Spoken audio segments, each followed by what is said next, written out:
Perhaps we need some outside universal threat to make us recognize this common bound.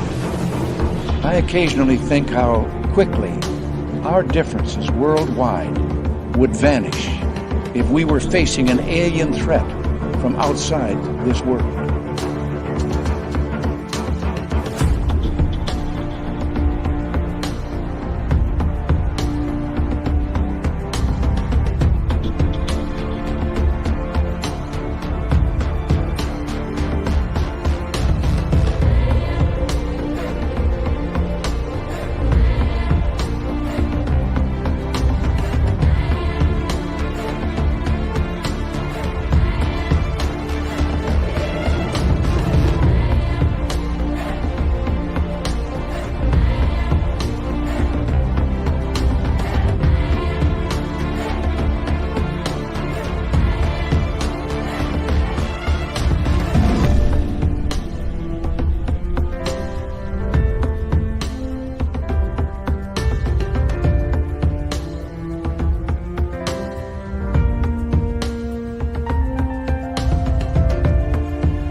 Good evening and welcome to the Friday night edition of Spaced Out Radio tonight. My name is Dave Scott, and we're glad to have Dr. Elliott Haimoff here tonight. Haimoff, pardon me. Haimoff. Yeah, way to butcher it right off the bat, Dave. We'll get that one right off the bat here. Hello, I'm Dave Scott, and Dr. Elliott Haimoff is our guest tonight on the show. We're going to be talking everything about space, Apollo, the astronauts, maybe even sprinkle in a little aliens. We're going to have a lot of fun tonight with Dr. Elliott. And the best part about tonight, we have each and every one of you here, including SJ with the gold medal position, Race Fan with a silver, Tim Mothman and his goatee sharing the bronze medal tonight, Robert Lamoth, Road Flare, Trucker Andrew, how you doing? Lee the Bee, Tim James, how you feeling, little Timmy? Eternity Eternal and T-Bone, my man, how are you? Thanks for coming on in. And who else is here? Mel WD40 is here, lubing us up for tonight's show because we want to go into a show nice and smooth. And that's why we lube each and every night. Thanks, Mel, for doing so. Matt Carter, thanks for coming on in. As we continue on with our roll call, Richard Minnick, thank you for kicking off the Super Chat tonight. It's a wonderful way to support what we do on this show on a nightly basis. And because of that, Richard will be signing autographs after the show. Line up to the left of the studio, if you don't mind, to the left of the studio. High Flat 6 at Operation Shutdown. Deanna Ann, nice to see you. So we continue on with our roll call. JSCO and Resonate, thank you both for coming on in. Kurt W75, welcome to SOR Chat. How you doing? And Fapster, what's happening, my man? Good to see you. Algaray over on Twitch just did 2,000 standing calf races just for fun tonight. 12 minutes. Did it in 12 minutes. John Jackson is here. John Jackson will be signing autographs after the show as well. Line up to the right of the studio, if you don't mind. To the right of the studio. Over on X, hello and good evening, Francis Allen. How you doing? As we continue on with our roll call. Up next, we have Cody Eiler. Les Paul Holland strumming away on his guitars in Australia. Doug Shelby is here. The Doug Shelby has arrived, which means we can officially start this show. Superknower, how's it going? Thank you for coming on in. Commonwealth Andrew, good morning to you in the UK. And Joanne, nice to see you. Carol Amario, how are you tonight? Mike Rivers, thank you for joining us. Plant Watering Citizen, Wolverine, nice to see you both. As more people start to come on into the chat room, we are having a blast. I love shows about space. Love shows about space. Anything to do with space, I get my geek on. I really, really do. Especially the Apollo missions. That's what we're talking about tonight. Going to be fun. Hi, Super Crazy. What's happening? Good to have you here. And little Timmy James will not be in studio tonight. He got the vid. Yeah, he got vid. Told him to start ingesting some hot sauce. Hope you've been doing that, Tim. Hope you've been doing that. Get that crap out of you quickly. Ghost peppers will do it every time. Get it right out of you. All right. Once again, we're going to get the radio side going right now.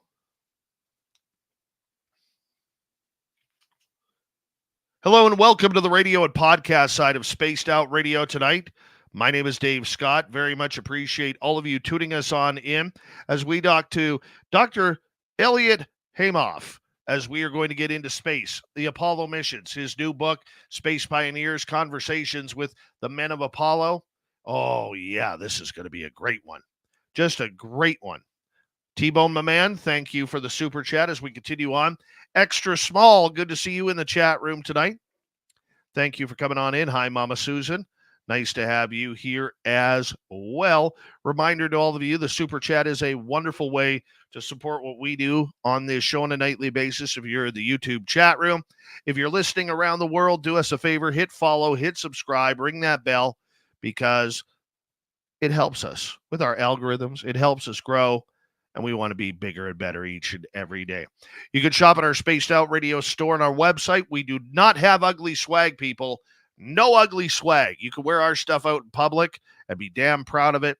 And it's that time of the night where I tell all of you to throw those horns up. Let's rock.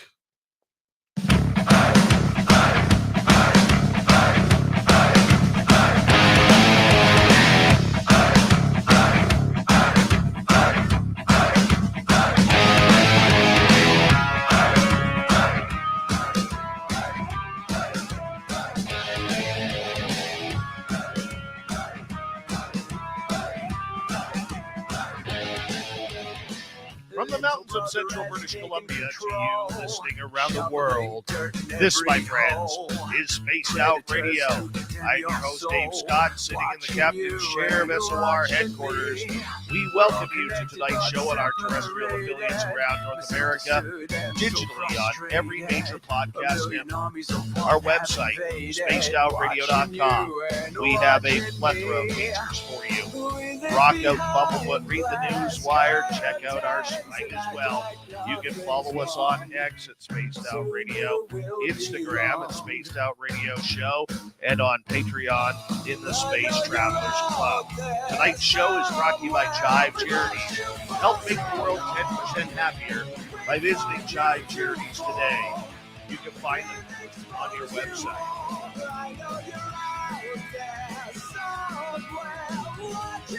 We got a power show of space action tonight. Author of Space Pioneers, Dr. Elliott Haimoff, is with us as we are going to continue on learning about the voices of the Apollo missions and the astronauts. Then in hour number 3, Swamp Dweller will be here to kick things off with a spooky story. Then Little Timmy James and Extra Small Lee Strauss will join me for an exciting UFO report. Dr. Elliott Haimoff is one of the premier award-winning science and space-related television documentary filmmakers, having produced over 300 documentaries and TV news documentary segments over the past 35-plus years, which have been broadcast over PBS and literally in dozens of countries worldwide.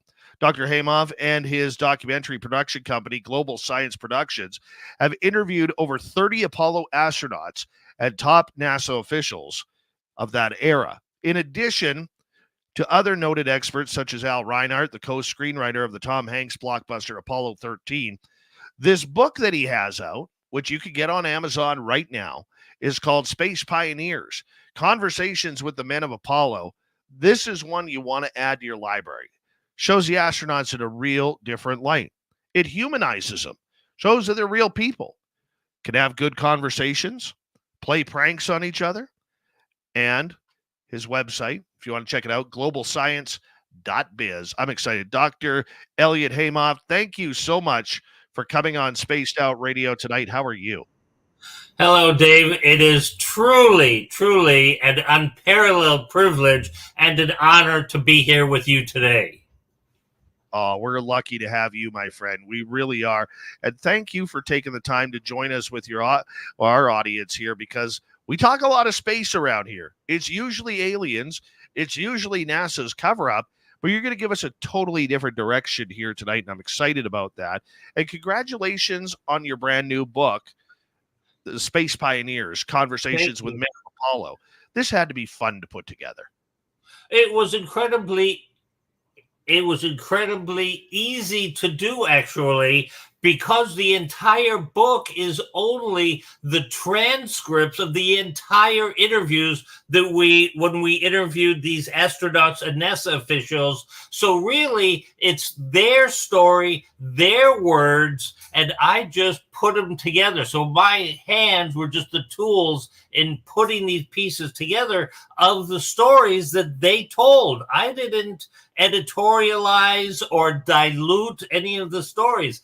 And that's what makes my book unique, is the fact that everything in the book is what the NASA officials and astronauts said directly during our interviews with them over the many years.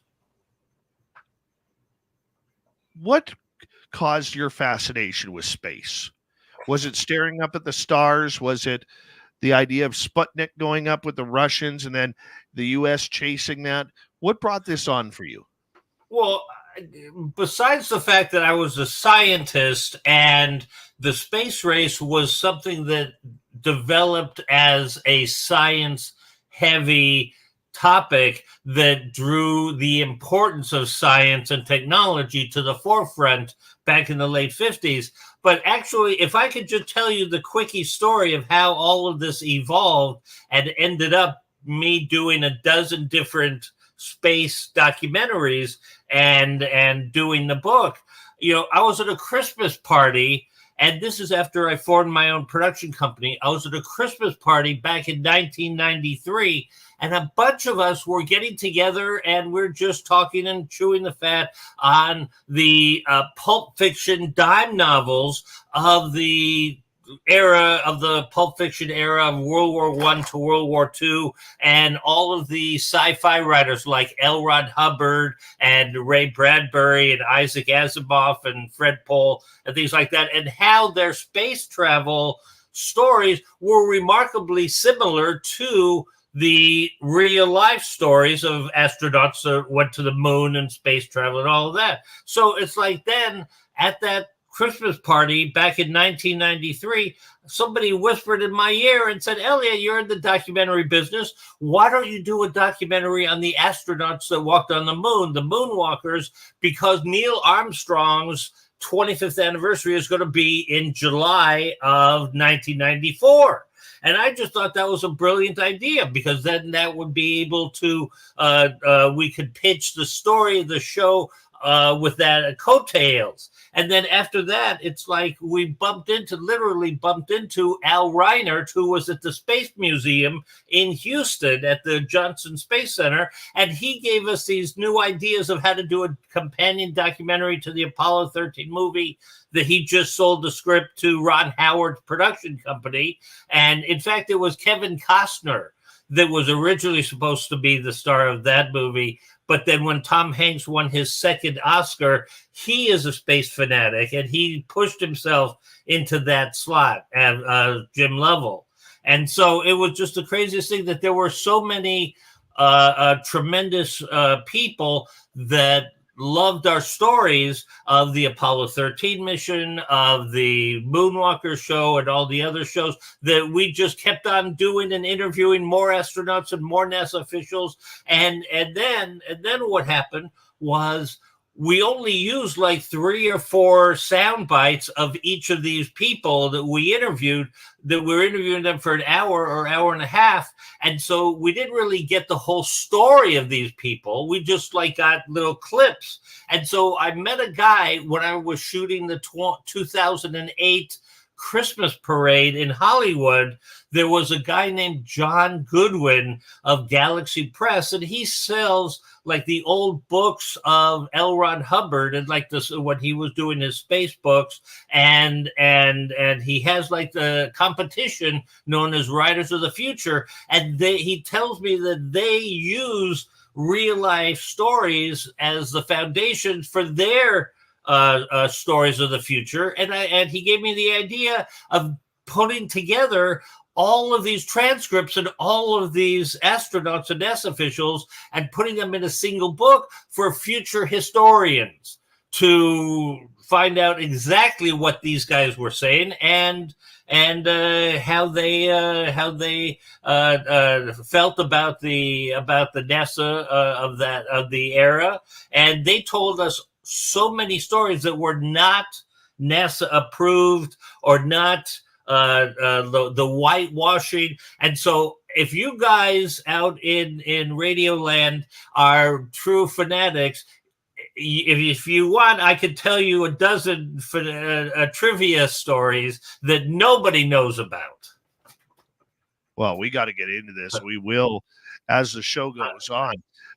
The love that you have for this subject and the people you've got to meet because of it, who are some of your favorites that you've got to talk space and the final frontier with?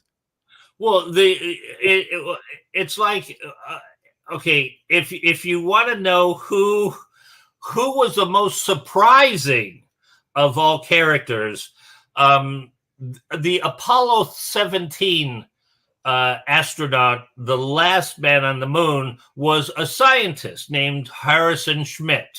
He was a doctor. He was a PhD. He was a geologist, and he became a U.S. senator. And so when we called him up and we wanted an interview, and he was out in Albuquerque, New Mexico, and we were expecting a straight arrow kind of a scientist, dull, boring, dry, and he was a U.S. senator, so we was expecting him to be like coming in with like a suit, and we opened up his office, and he's like wearing blue jeans and a lumberjack shirt, and he says, "Come on, guys, you're gonna go out with me," and he dumps us all into a pickup truck, and we drive like an hour north of Albuquerque, where we're up in the mountains overlooking Albuquerque, and he then wanted to be in like that setting, and he telling us his whole story of not only the Apollo 17 stuff, but also his vision for the future, which is the next space race, which would be with the Chinese and on fusion reactors and mining helium-3 on the moon, which 25 or so, however many years later, all proved to be true. And I just went to China some years ago, and we wanted to ask the Chinese scientists about mining on helium-3 and any of their plans of going back to the moon, and they immediately cut off that line of communication.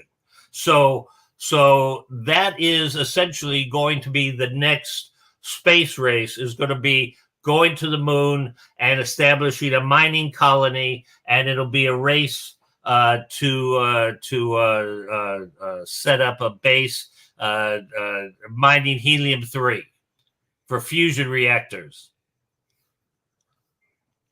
When you look at all the projects that you have filmed over the years and the people that you've talked to, obviously there are certain things that you can say behind the scenes when you know, off the record, so to speak, of those conversations that you have, and you got to, you know, be obviously a little bit private with those.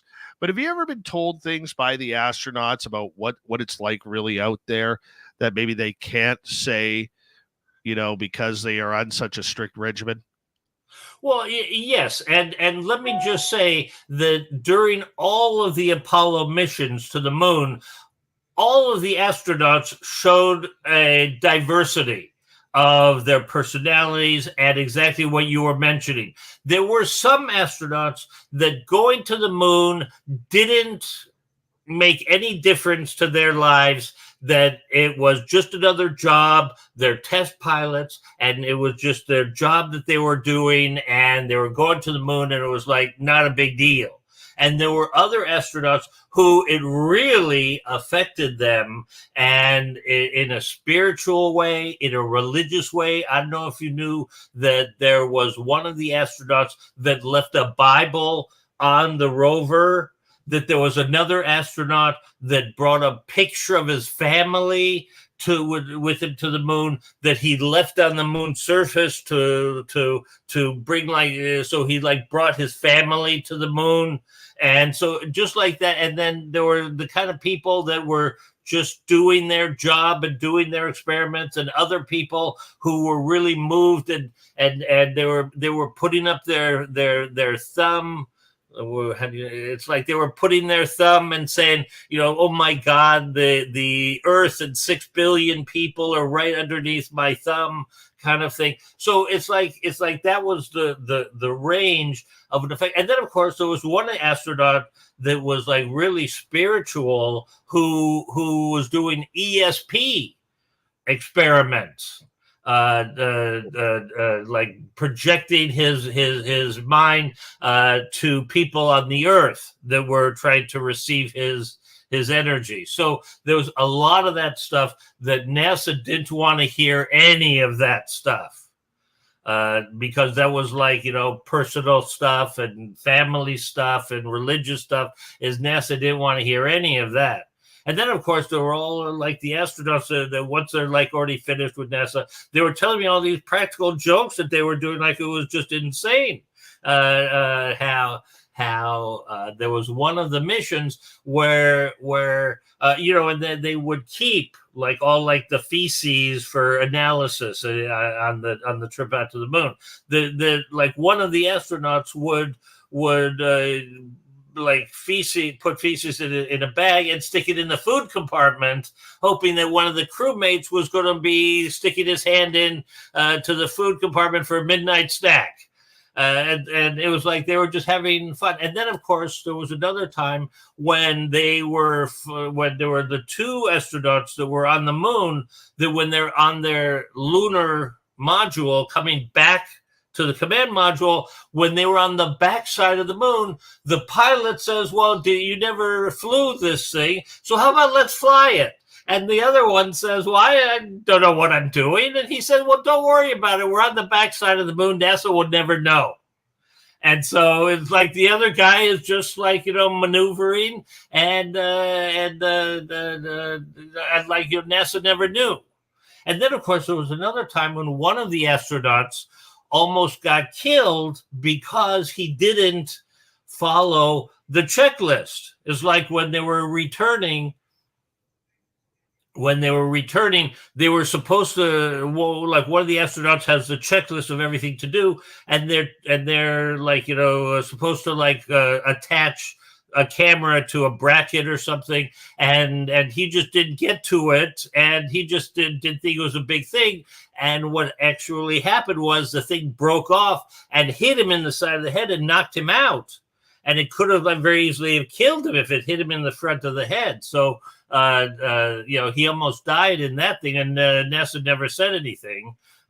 So it's kind of like it was the whole range, and all these guys were just the nicest, kindest, sweetest guys you'll ever meet. They were not like uppity, they were not snobby, and they're like part of the absolutely top like clique of a fraternity. Like how many moonwalkers are there? It's not many. So this is what this book is all about, is all of those stories that were told by those astronauts. And then of course the NASA officials were like the same kind of guys that I don't know if you knew the thing with like Neil Armstrong and when they were landing at the the halfway mark, there were alarm bells that were starting to pop up, and we interviewed the NASA official, the guidance officer, who was like, all he had to do was to say, oh, that's an alarm, okay, we got to abort, and they would have aborted, and then there would be no Neil Armstrong walking on the moon. And so this guy was like, through his training and his knowledge, he was able to make the right call, and he told us all the things that he was going through his mind, and he even got a letter from I think Richard Nixon on how he did. So these are all things. I mean, and I don't know if you guys want to know any trivia kind of stuff. I mean, are you into trivia that? I'll bet you don't know that Neil Armstrong, what his said the first time he went on the moon. His first words, everybody knows, yes, right? Well, do you know that he blew it? Yes, he did. He wasn't supposed to get that. He was supposed to say, it's one small step for a man, one giant leap for mankind. But I'll bet you don't know the last words on the moon. No. That was the Apollo 17 mission. And that was Gene Cernan saying, let's get this mother out of here, just before he pushed the button that made the lunar module detach from its lander. And that was the last words on the moon. Now, I'll bet you another, so while we're on that subject, and this is just like, I know I'm talking too much, but while we're on the subject of landing and what you say on the moon, do you know that the communists and several countries thought that the Neil Armstrong's walking on the moon, his first words was a propaganda line given to him by some propaganda office in Washington, D.C. That the communists really thought that that was like the control that the government had over NASA. So the next mission was a guy named Pete Conrad, who was on the Apollo 12 mission. Now, do you know what he said on his first words on the moon? Well, what happened was him and this communist official got into a fight because the communist guy was saying how the Neil Armstrong was just doing propaganda, and Pete Conrad knew that it was like a bunch of baloney, that Neil Armstrong said whatever he wanted to say. And so they got into a fight, and they bet like $1,000 or something, or $500. I mean, but this was like back in the days when you buy like a brand new Cadillac for $1,000. I mean, in like 1969. So they said, okay, so Pete Conrad said, okay, well, I'll say something like, we'll write it down right here. It's like, well, it could have been like a small step for Neil Armstrong, but it was a big leap for me because I'm the smallest guy on the like the Apollo mission. I'm the smallest astronaut of the Corps. And so when he landed on the moon, his first words were something like, that could have been one small step for Neil Armstrong, but it was a big leap for a small guy like me. And and I think he cashed in and got like $1,000 from a communist, which I mean, back in those days was quite an accomplishment. So, but these are all the things that I've become exposed to, and I'm told all of these kinds of stories that are like not part of the NASA, like, the NASA, what the NASA people think are important. But this is like all of your demographic would love this kinds of stories. And then, of course, the absolutely wildest story was in one of the space missions. The backup crew, unbeknownst to the crew that was on the moon, cut out Playboy bunnies, and on the wrist were checklists that all the astronauts they had to do, and they had to go, and they had to set up the experiments, and like what they had to do was all on these checklists that they had on their wrists, that they're just like going through this little booklet and checklist. Well, they put these Playboy bunny pictures interspersed throughout the checklist. And so the astronauts are going hysterical, like they're laughing. And the NASA people are like, the mission control guys are saying, well, what are you laughing at? And what are you laughing for? And then they can't tell the mission control guys.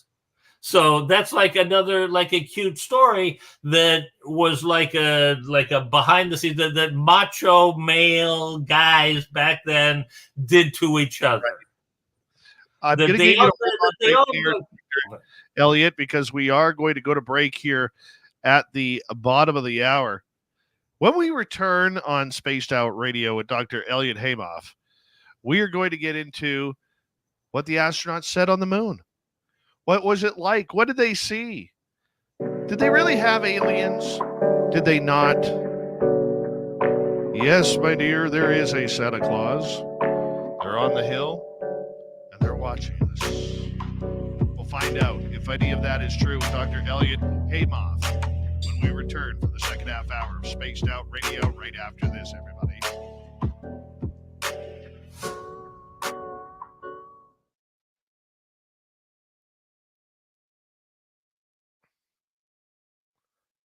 All right, we are clear.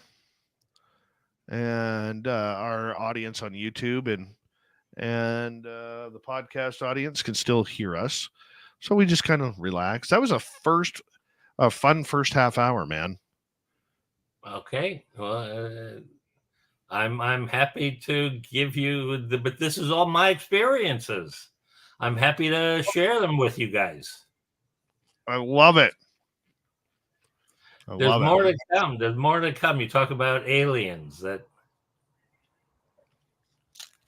Mm-hmm. I do want to talk about, if you guys want to hear about cosmonaut cover-ups and want to hear about the Russian Roswell. We will get into that in hour 2. Okay.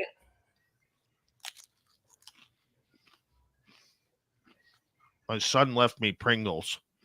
I have a weakness for Pringles. And I hope I gave you what you needed that first half hour or whatever. Oh, it's fantastic. Oh, hell yeah. Okay. Well, there's more where that came from. Dude, you were like 3 shows in a row that we're going to have to do. I love this. You have no idea how badly I'm geeking out right now. Okay. Well, you just got the tip of the iceberg. I mean, don't forget, I interviewed all these people over 35 years, and it's like, but this is why I'm still doing that. I don't blame you.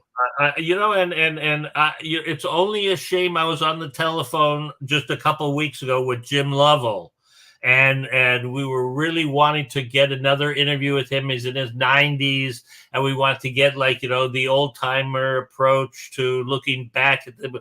But he was just didn't have it in him. Him and Frank Borman is in an old folks' home in Montana, and we also interviewed him too.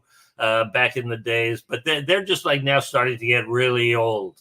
They're in their 90s, and I would have loved to have gotten them for an interview, one last hurrah.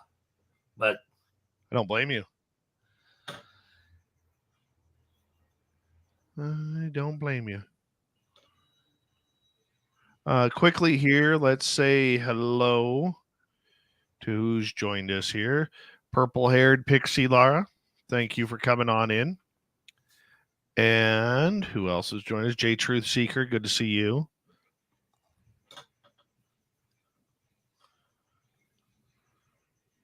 Scrolling down. Let's see. Anybody else? Oh, we're caught up. Oh, and also, if we wanted to go over any of the why I could kibosh the Arizona studio set.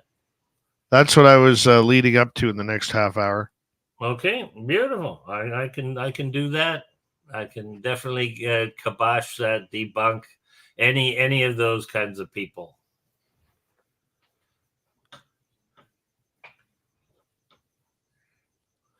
All right. We have about 2.5 minutes. Okay.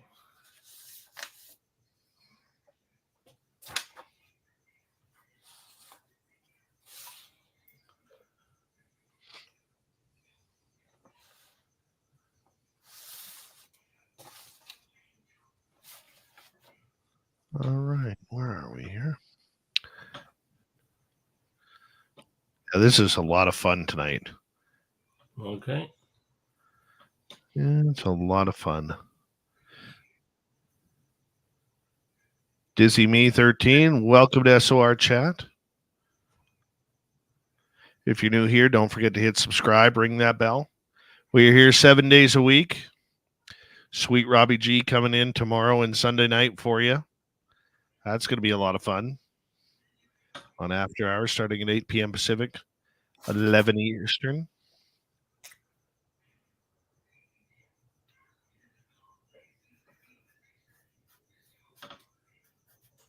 All right.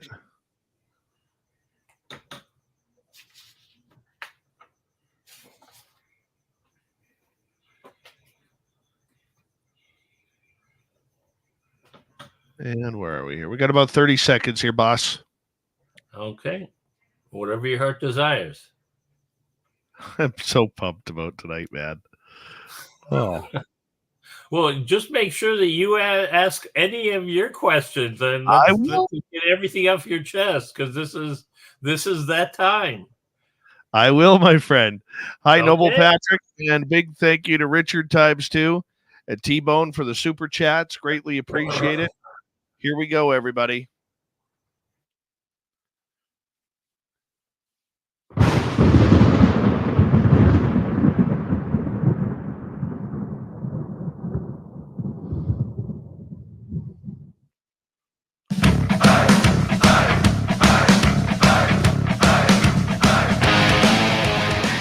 All right, here comes the second half hour of Spaced Out Radio tonight. Did we land on the moon?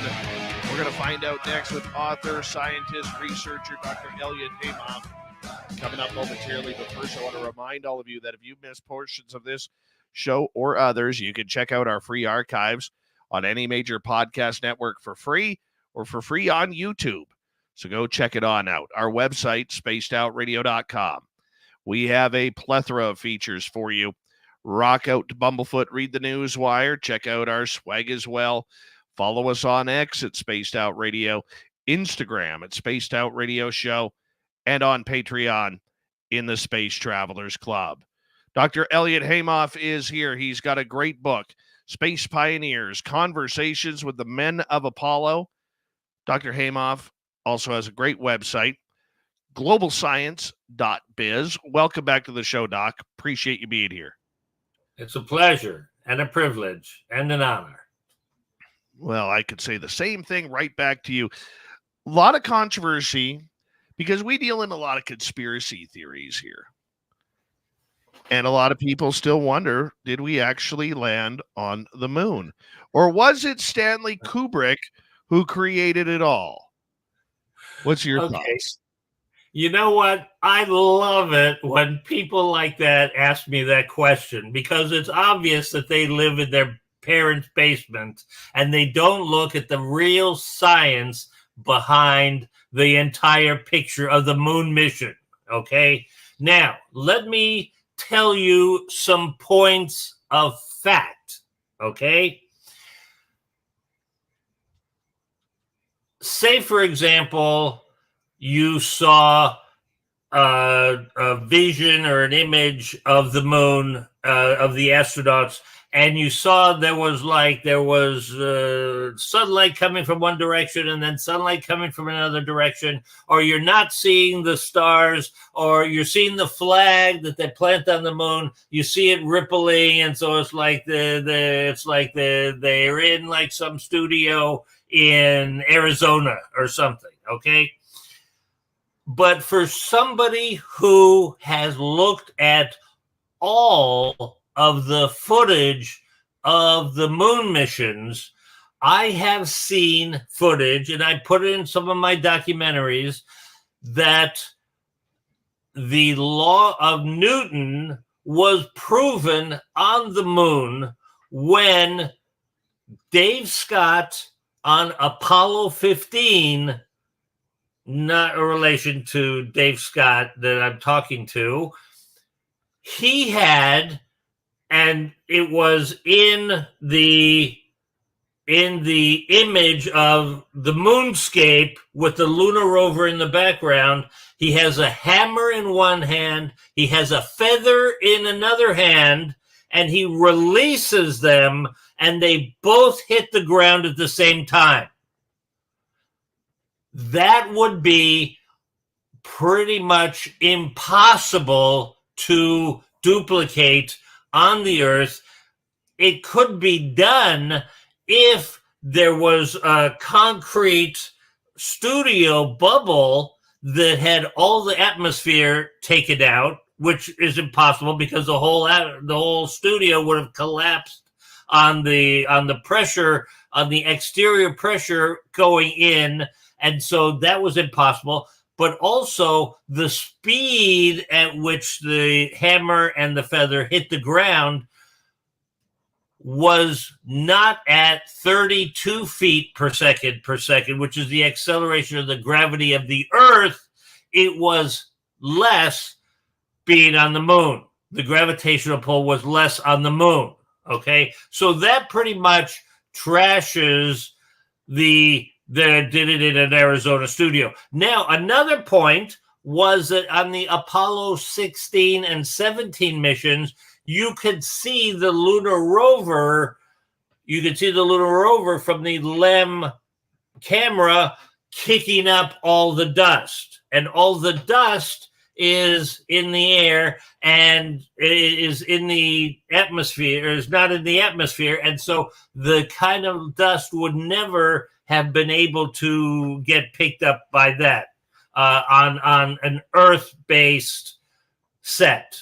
Okay. Now, one more thing that is the key element to all of this is that the moon rocks analyzed on a microscopic level show no sign of wind erosion, no sign of water erosion, and no sign of oxygen exposure.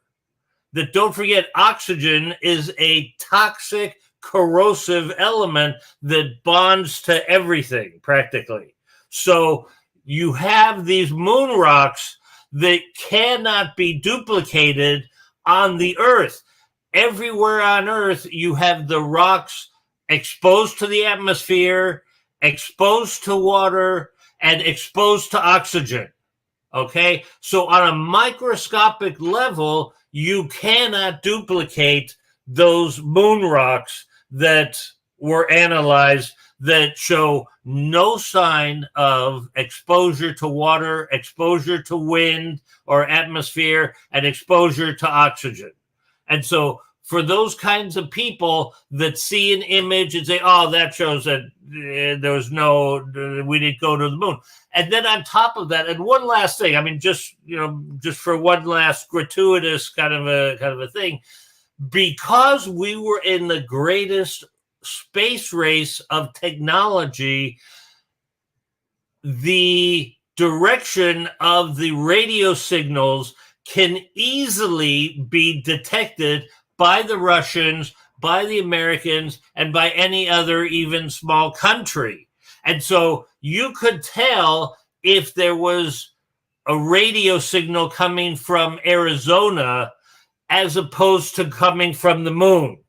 And so that's something that the Russians would have been all over the place if the radio signals would have been coming from Arizona. So that's my spin. And then, of course, the astronauts, they loved being asked. I mean, in the book, it shows like one of the astronauts when they're asked, they said something like, well, I don't know where they sent those other guys, but I went to the moon. And then you had like Neil Armstrong saying, well, you know what? It would probably cost more money to cover up a floating moon mission than to actually send somebody to the moon. And so that's what we did. So that's my spin. Outside of the astronauts telling you point blank, what did they say it was like being up there? What was the view like? What was it like walking on the lunar surface? Well, Buzz Aldrin was actually the most descriptive person. He said it was like a desolate beauty, or like just a limitless, awe-inspiring sight. But other astronauts, they couldn't care less about the landscape and looking up and seeing the Earth and all their family and friends and everything. It was just a very funny, diverse assortment of people that looking at the moon, and there was other astronauts that were like, wanting to leave stuff and to do things there, and to, like, make like a permanent monument. So Did they ever talk about a lot of the rumors that they were followed by a strange craft, that they saw things when they were on the moon? I mean, there's the legends that go along with it. Yes, there is a Santa Claus, or allegedly Neil Armstrong saying they're on the hill, or they're here, they're on the hill, and they're watching us on the emergency line. I've had people say that that was something that happened. Just curious your thoughts on that. I never got that angle to any satisfaction. I don't know if they were like playing close to the vest, but I never got into any of that. Gordon Cooper was the only astronaut that I interviewed who says he did see lights and UFOs out in space when he was orbiting the Earth. But I didn't get any of that stuff from any of the astronauts, that there were any UFOs or alien life, or none of that, at least in my experience. So I'm not saying that it didn't happen or that these guys weren't full of it, right. But they just never confided that into me. Do you believe NASA is covering up the fact that 100%, 100%. And what gives you that idea?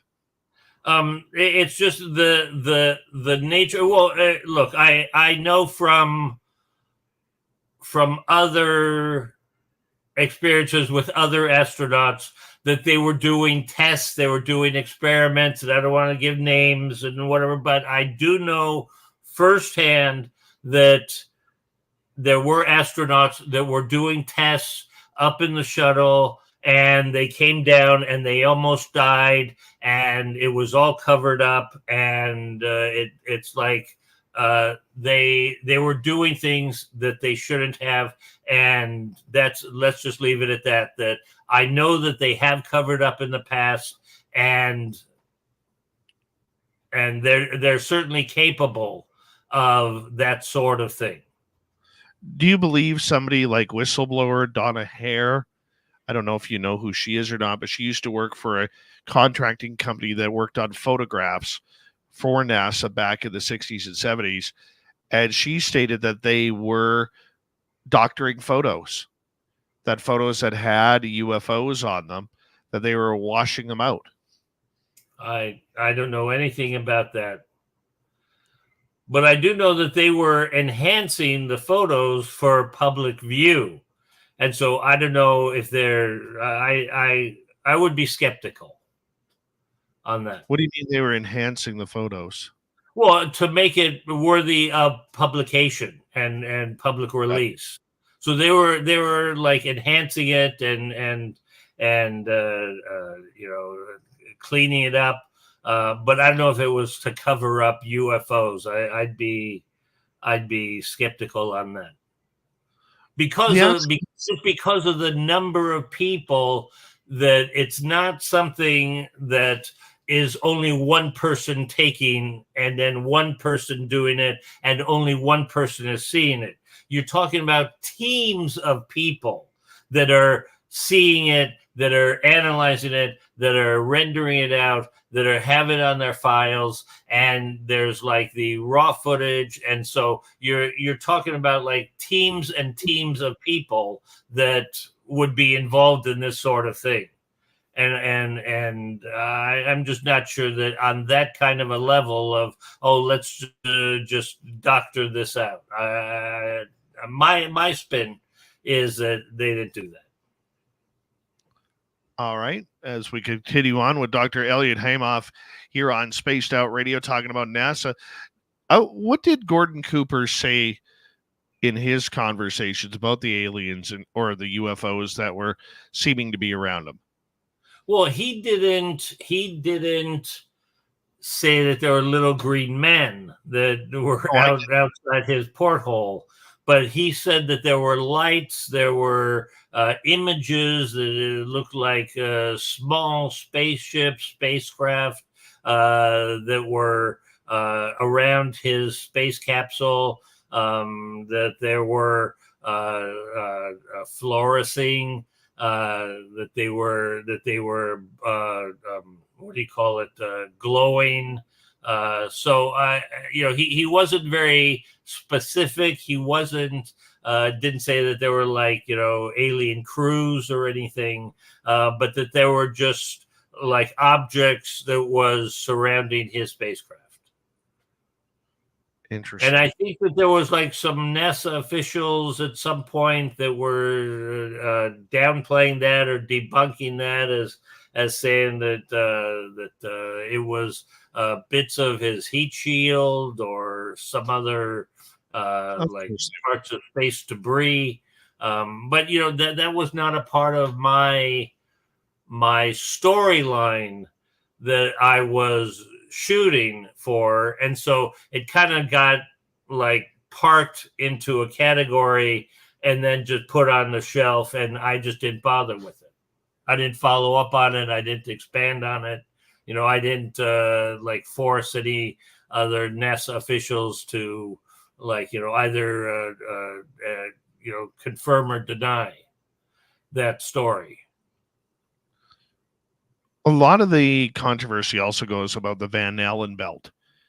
We've never, after the Apollo missions, gone back through the Van Allen belt because of the radiation and everything that goes along with that. And that's where a lot of the moon landing deniers believe that we've never gone back, and therefore we can't go through it. Yet these guys did with very primitive gear. Right. I don't think that the moon deniers have any expertise or scientific foundation for saying what they are saying, or you're telling me what they're saying. That they went through it, and as long as the spacecraft can, and also the thing with going to Mars is a Mars mission is you have to deal with the sun and solar radiation coming from the sun for like 2.5 years or 5 years for a Mars mission, and the astronauts are just going to be fried if the spacecraft isn't built to take care of protecting those astronauts on that kind of a mission. And for the Apollo space mission, the space capsules were fine. So I don't see that there was any reason not to say that they didn't go to the moon or they can't go to the moon because they did, and they went through the Van Allen belt. Did NASA, though, cause its own conspiracy with this? Because they literally trashed a lot of the files, a lot of the photographs, allegedly, the rockets, and everything that kind of went along with it. They didn't save a lot. They didn't say, and that was one of the complaints about trying to go back into space, was that NASA had nothing. They made some stupid decisions there. Well, you see that I am privy to some information on that storyline, but you have to remember. Look, you have to remember that this time period was a goal-oriented task at an era of the Cold War, of going to the moon, proving the philosophical, technological beliefs and philosophies were superior, as opposed to the Russian technology and philosophies. And so once that was accomplished, then that was it. Then the goal was won, the object was done, and Richard Nixon was given a choice.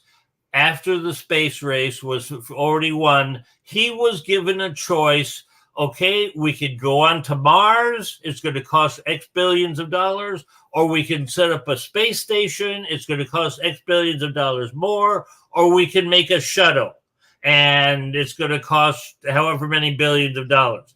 And Richard Nixon literally said, okay, A, B, C. Okay, what's the cheapest that I could do?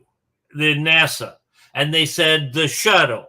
And so that was why the shuttle was built, and nothing was saved, and nothing was thought of as the future of NASA. And then it's like the private organizations that were making the Apollo moon equipment, like Grumman, like Lockheed, like Rockwell, is those companies were then sold off, and those kinds of companies didn't have any more money coming in from NASA, and so they just threw everything away.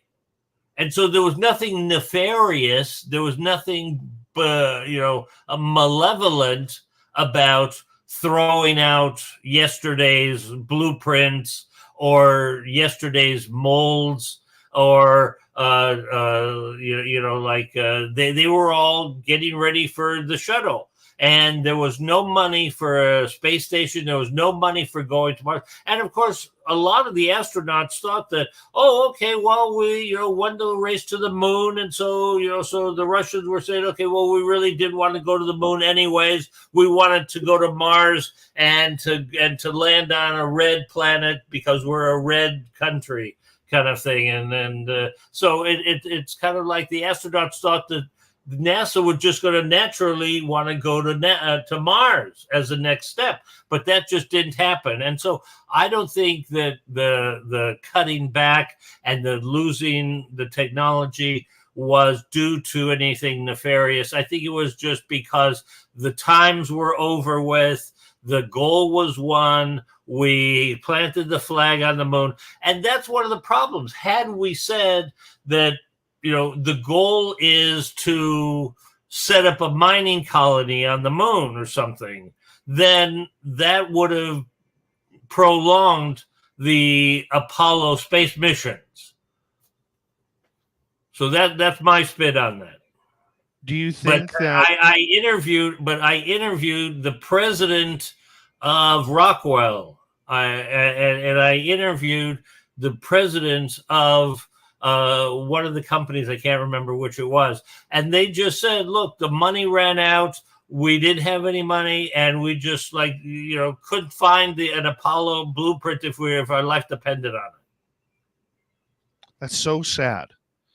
That is so sad. I mean, we got 90 seconds to go here, and I want to continue this conversation because I look at Bill Nelson, the head of NASA now, especially with the way a year and a half ago when he took over the position, where he started talking about how he wanted to find out about these UAPs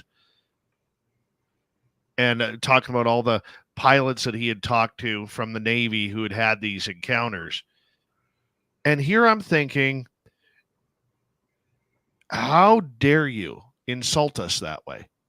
How dare you insult not only the American public, but the world public, saying that you're gonna do a study on these UFOs, which you call UAP, and you're going to spend $100,000 on this for a useless study when you haven't even answered the one single question.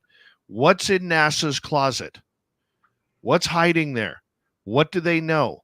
There's enough audio evidence and video evidence from the years and documented evidence showing that most astronauts from Gemini up right through Apollo and the shuttle, that they've had encounters.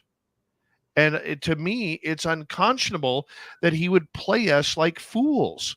And I know I'm not giving you enough time to respond here because we got to get out of here in about 15 seconds to wrap up hour number one. But I want to talk to you about that because, Dr. Elliott, I think that's an important factor in this whole UFO story, is that NASA, out of anybody, should know. But I have an answer to that when we come back. I do have an answer to Well, we're definitely going to debate that. We're definitely going to discuss and debate that in good conversation, because that's how we solve things. And But then, of course, let me tell you about the Russian Roswell, that there's a same situation that happened in Russia. absolutely. Dr. Elliott Haimoff is here tonight on Spaced Out Radio. His book, Space Pioneers, Conversations with the Men of Apollo. We continue with Dr. Haimoff when we return on the Mighty SOR. This is Spaced Out Radio with host Dave Scott.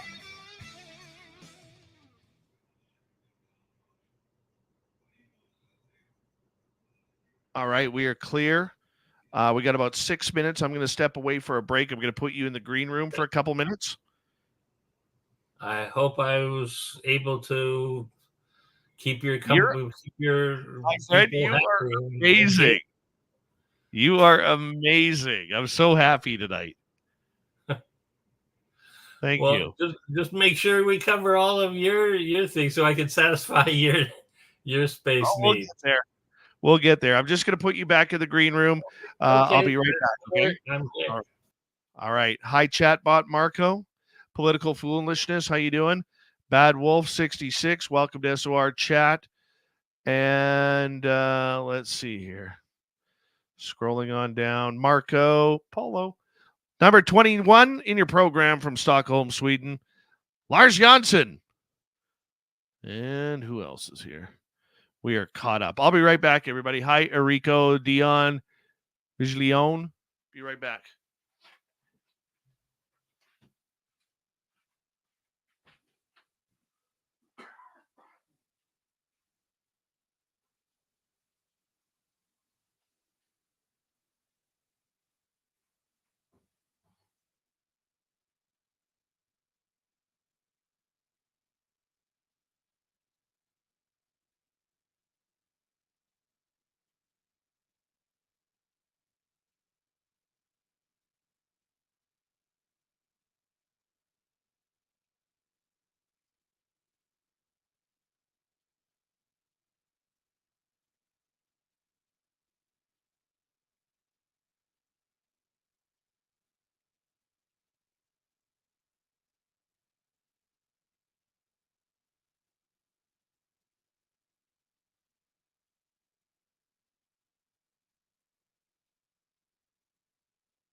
All right, I am back.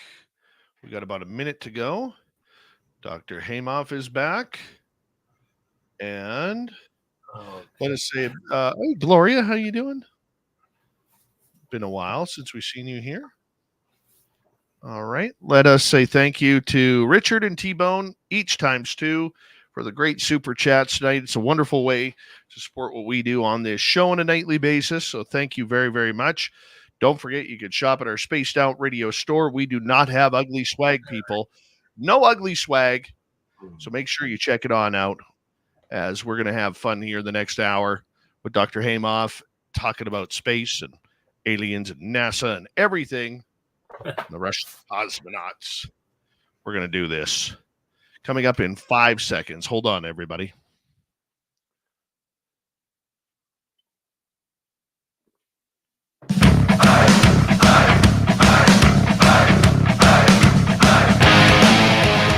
Here we go at the second hour of Spaced Out Radio tonight. It's all about space tonight with Dr. Elliott Haimoff. We'll bring him back momentarily as we say hello to each and every one of you listening in on our terrestrial affiliates around North America, digitally on every major podcast network. Our website, spacedoutradio.com, we have a plethora of features for you. Rock out to Bumblefoot, read the Newswire, check out our swag as well. Follow us on X at Spaced Out Radio, Instagram at Spaced Out Radio Show, and on Patreon in the Space Travelers Club. The Desert Clam has set the password for tonight in the SOR Space Travelers Club. Space. Nice and simple. Space is your password. Use it wisely, Space Travelers, as the Clam sets a password each and every night right here on Spaced Out Radio. The author of Space Pioneers, Conversations with the Men of Apollo, which can be found on Amazon right now, is Dr. Elliott Haimoff. He has a website, globalscience.biz. He specializes in videos and documentaries, everything to do with space and beyond. Dr. Haimoff, thank you for coming on in. And right before the break, we were talking about potentially being followed. Bill Nelson, the head of NASA, he believes in these UAPs, doesn't believe that NASA is hiding anything. I beg to differ. What's your thoughts? Well, I have no proof. However, there are two reasons why a government agency would not want to release any information or evidence of anything coming from outer space to the general public. I will give you two reasons. One is more scientific, one will be more political. Okay. Now, as a scientist myself, I mean, don't forget, I got my PhD in biology from Cambridge University in England. So I know what I'm talking about when I'm dealing with science. Okay. I am in agreement. And you know Crick and Watson, you know the guys that discovered DNA? There were brilliant brainiacs, okay? They also came up with the concept that viruses came from outer space, had an alien origin, because a virus is so different than any other life form. Us, animals, trees, grass, pond scum, we all share the same kind of DNA, except viruses. And so can you just, and also I did a show that showed how pieces of Mars, when it got impacted by asteroids, pieces of Mars that were ejected out made it to the Earth. Okay, so that's how pieces of outer space debris and life forms could reach the Earth. So on a scientific level, I would not want to see an alien being or an alien spaceship that might have alien life forms or alien viruses. So that might be some reason why the government is not releasing this kind of information, because of exposure to some monstrous, like, like weapon of mass destruction kind of thing. So that might be one thing. Another one is the political aspect. And I'm not talking about political. I'm talking about generic, that in Men in Black, there was a great line that Tommy Lee Jones told to the Will Smith character, that telling somebody from outer space, telling one person would be fine, telling an entire society would cause chaos and the end of civilization. And so that's something that I think is also another reason. So that's my spin. But I don't have any, dead aliens in my backyard that I knew of, or any of the astronauts or NASA officials. But I did find, when I talked to the Moon Rocks people, now that's an interesting story, that the Moon Rocks people found that one of the missions of the later Apollo missions, one of the experiments was to go to an earlier Apollo mission and take a piece of the experiment that was left there so that they could analyze it back on Earth. And they found out that a virus, that somebody must have sneezed on the experiment while it was here on Earth, that it survived the cosmic radiation of being on the moon's surface for years, that was then taken back to the Earth, and the viruses were still alive. Oh, nice. Very nice. But you don't believe, though, that NASA has any footage or any type of recordings of UFOs? I have not come across any, and I talked to all of the NASA officials, and I've seen like 99% of all of the NASA footage in the National Archives, in their film archives. I mean, they were shooting in 16 and 35 millimeter film. And so I did come across any of that stuff. Does that surprise you? Well, that wasn't the focal point of my show, and so I wasn't like focused on getting that story. If it came across, then that would have been nice, but I just never was focused on that part of the story, and so I'm sorry to be a dry hole on that. However, you have investigated cases out of Russia. Yeah, I mean that's something that they're just as crazy as all of these all of these Roswell characters. I had to do a show, no matter what. I had to do a show. It was called The Russian Roswell, and those cases. Okay, and what happened was, let me just set the scene for your listener and audience. In 1908. So it was like 100 and something years ago, in rural Siberia, there was a massive explosion. I'm talking like 40 megatons, okay? One of like the biggest nuclear hydrogen bombs in all of existence, that blew up in the air and destroyed all the trees of the forest within 100-mile radius. Just everything was just decimated, and just everything was totally destroyed and flattened for a radius of 100 miles in every direction. And there's still, to this day, remnants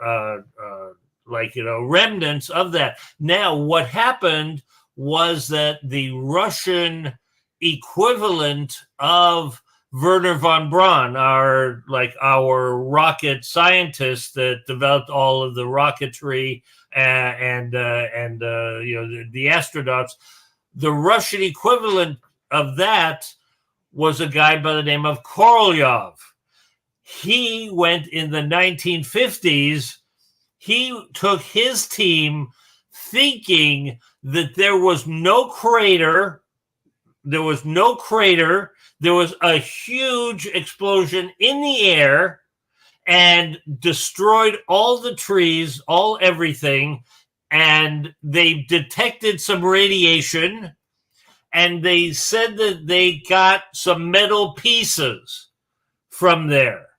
And so he went out there in the 1950s thinking, and his thoughts were that it was a UFO that was trying to make a landing that overheated and their engines exploded in midair.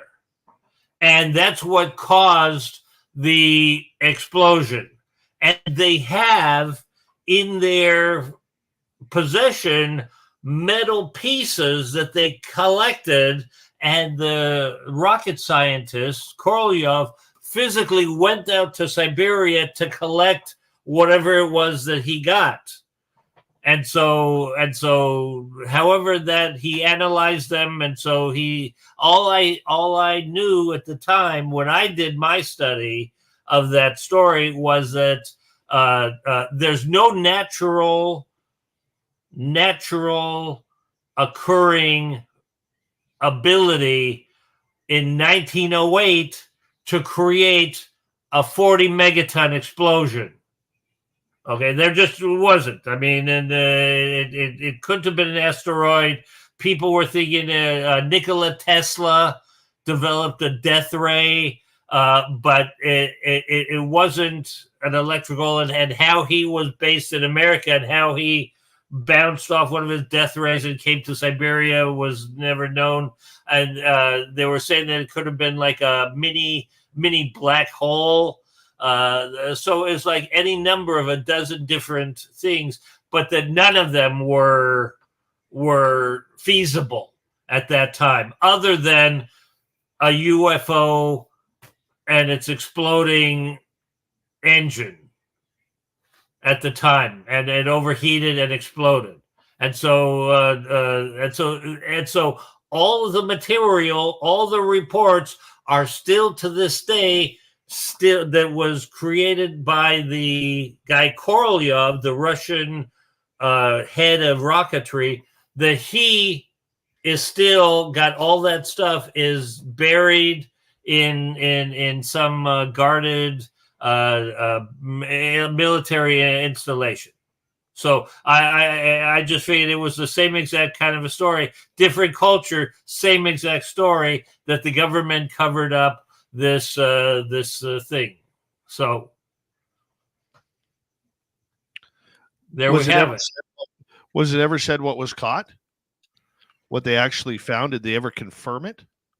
They never confirmed it, and all the reports were top secret. So I never had access to any of those, and I never was able to get anybody who saw the reports to be able to get what was in the reports, or to get access to any of they have them in barrels. I do know that. They have the materials in barrels in a guarded military installation. Do you believe that Russia is holding on to any potential non-human intelligence regarding that?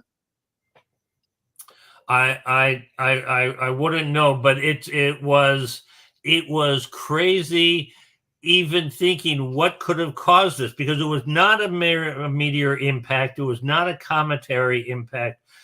Some of the scientists at JPL thought that it could have possibly have been a piece of a comet that superheated on the way into the Earth, and just the superheating of the ice ball just like combusted the whole thing, just went up, and I still don't see that happening. And so what's that like Sherlock Holmes thing? If you've already accounted for everything that could have been, what's left over is what it must be. So that's your UFO that didn't make it down to the Earth. Do you think then that, in your estimation, with everything that you've seen and learned over the years, do you think we are being visited by any sort of non-human intelligence?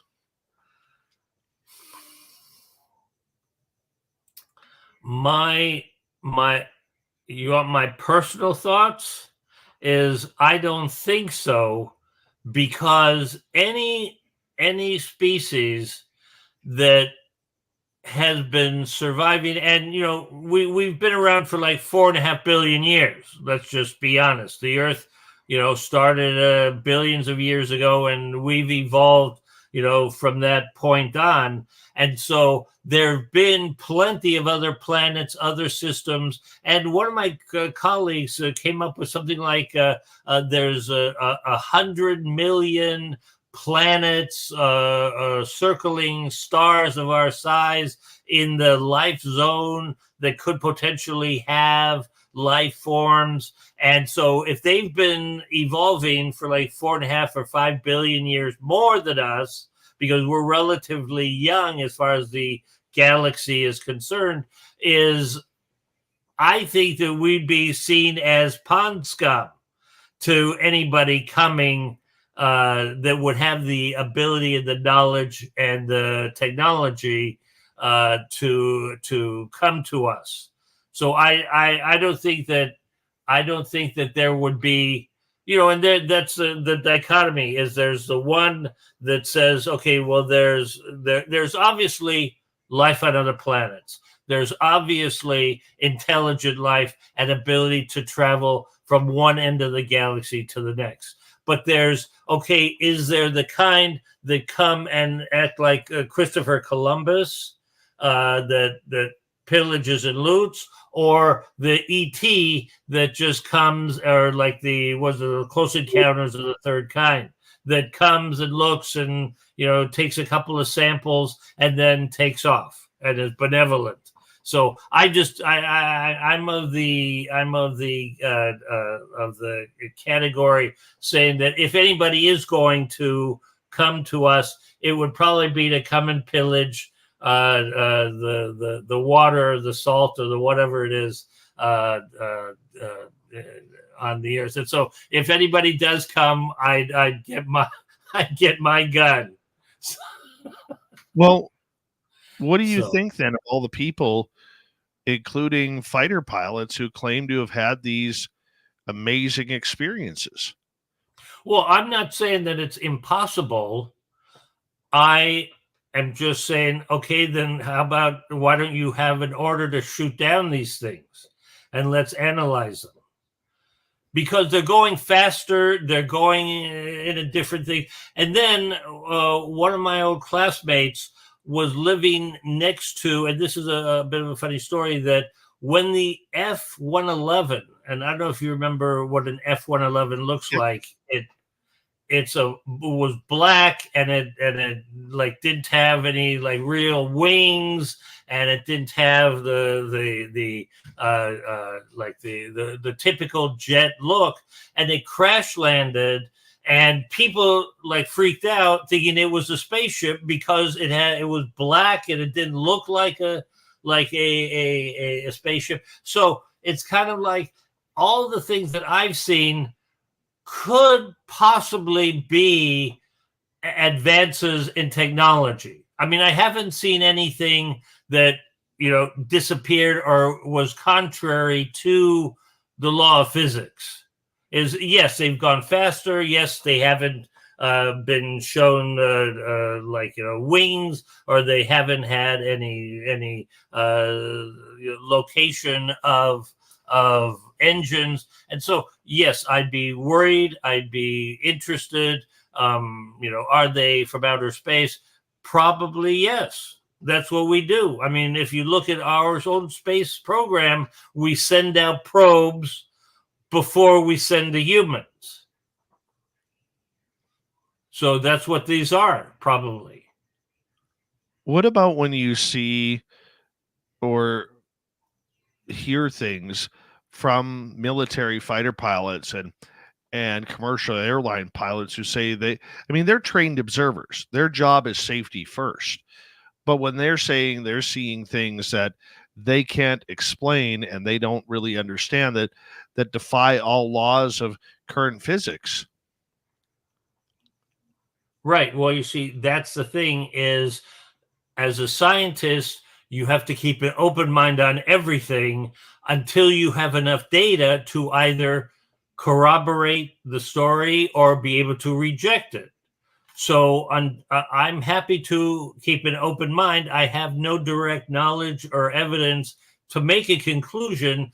So that's why I'm saying you've got to have these people shoot down these things to see if it's just like an advance of technology that the Chinese have on us, or if it's something with a unique alloy or unique engine systems or whatever that is of an alien origin. Well, wouldn't that be considered an act of war? Well, that's above my pay grade. But shooting something down, say it is an alien species that has the technology to get here from way, way far away. If you go and shoot one down, wouldn't that be something of a little bit of a no-no? Because I'm pretty sure that if they have the technology to get here, they pretty much have the technology to do some pretty badass things on this planet. Well, right. Well, but which is what my thought process is more of a if I was a naturalist, if I was a conservationist, if I was a nature lover and I saw a new species of animal, then collecting it to study it and to analyze its structure is what I would do. And so I would look at it from that point of view. So you're talking about something that's way above my pay grade. I'm looking at it from a point of view of, okay, if I'm a naturalist, I'm in a new area, like Charles Darwin, when he was at the Galapagos Islands. He was going around, he was collecting birds, collecting species. He was bringing them back with him to take and then to study and to analyze. That's what I'm saying. So it is not in a malevolent way to trust me. I do get that, and I understand and appreciate that. But you know what? Let's hold that thought. We got more to talk about with space from Dr. Elliott Haimoff and his brand new book, Space Pioneers, Conversations with the Men of Apollo, which can be found on Amazon right now. This is Spaced Out Radio. We'll be right back.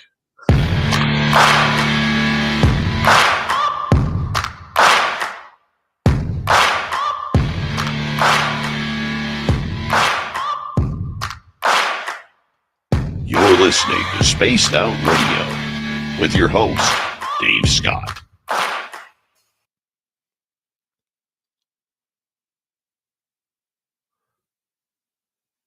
All right, we are clear, boss. Oh, hold on. I got you on mute accidentally.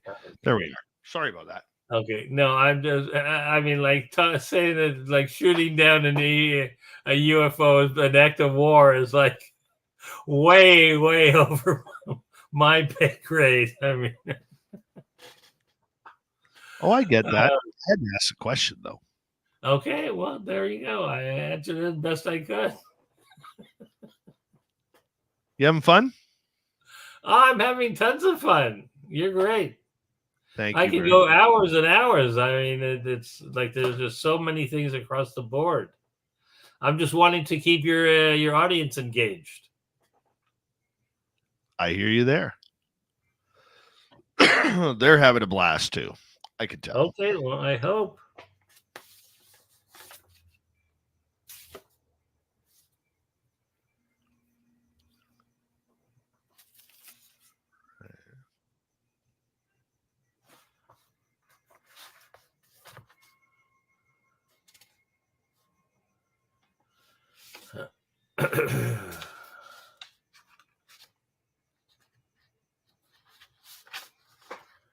Where do you want to go next segment? If you want to do cosmonaut cover-ups, conspiracies, Sure. if you wanted to go there, that we didn't even touch any of that stuff. But that was amazing. I mean, like, you should see the sites of that Russian Roswell place. It's called Tunguska.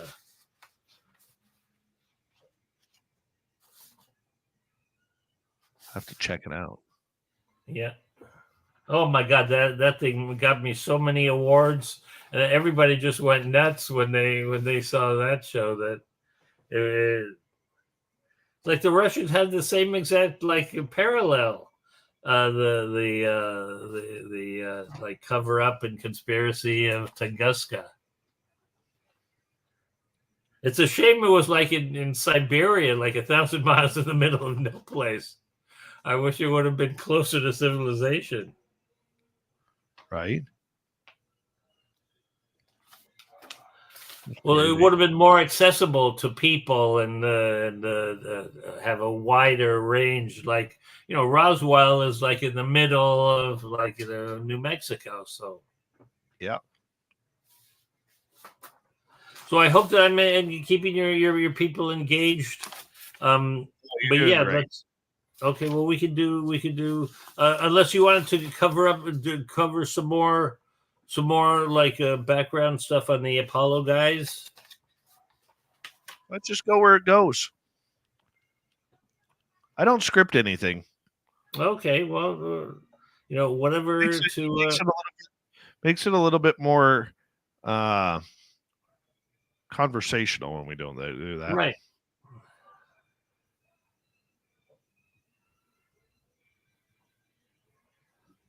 We got about 2 minutes. 2 minutes. So is this the first of many releases that you're doing with this?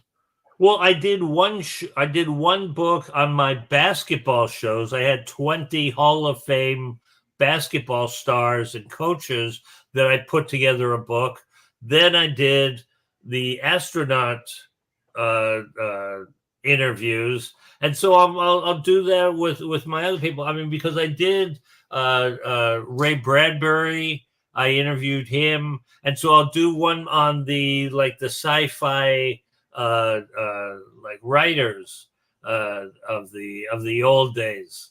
That when we interviewed a bunch of them, that it turned out that all of the NASA astronauts and officials, they were reading those Pulp Fiction books when they were kids, that all influenced how they were designing the spacesuits and the way that they were going to send people to the moon and to other planets. So it was so that would probably be one of my next books. Right. That is awesome. That is just awesome. Well, and then one of the things about the documentary business is is changing history books. Sometimes you're able to create a new history from all the books that people thought was real, and that's like the ultimate. Very conspiracy. When like Yuri Gagarin, everybody knows him. Hold on right there because we're coming back in 10 seconds. Thank you to Richard ×2, T-Bone ×2, and we're going to get the next half hour of the show, our final half hour, Dr. Elliott Haimoff coming up in about 7 seconds time.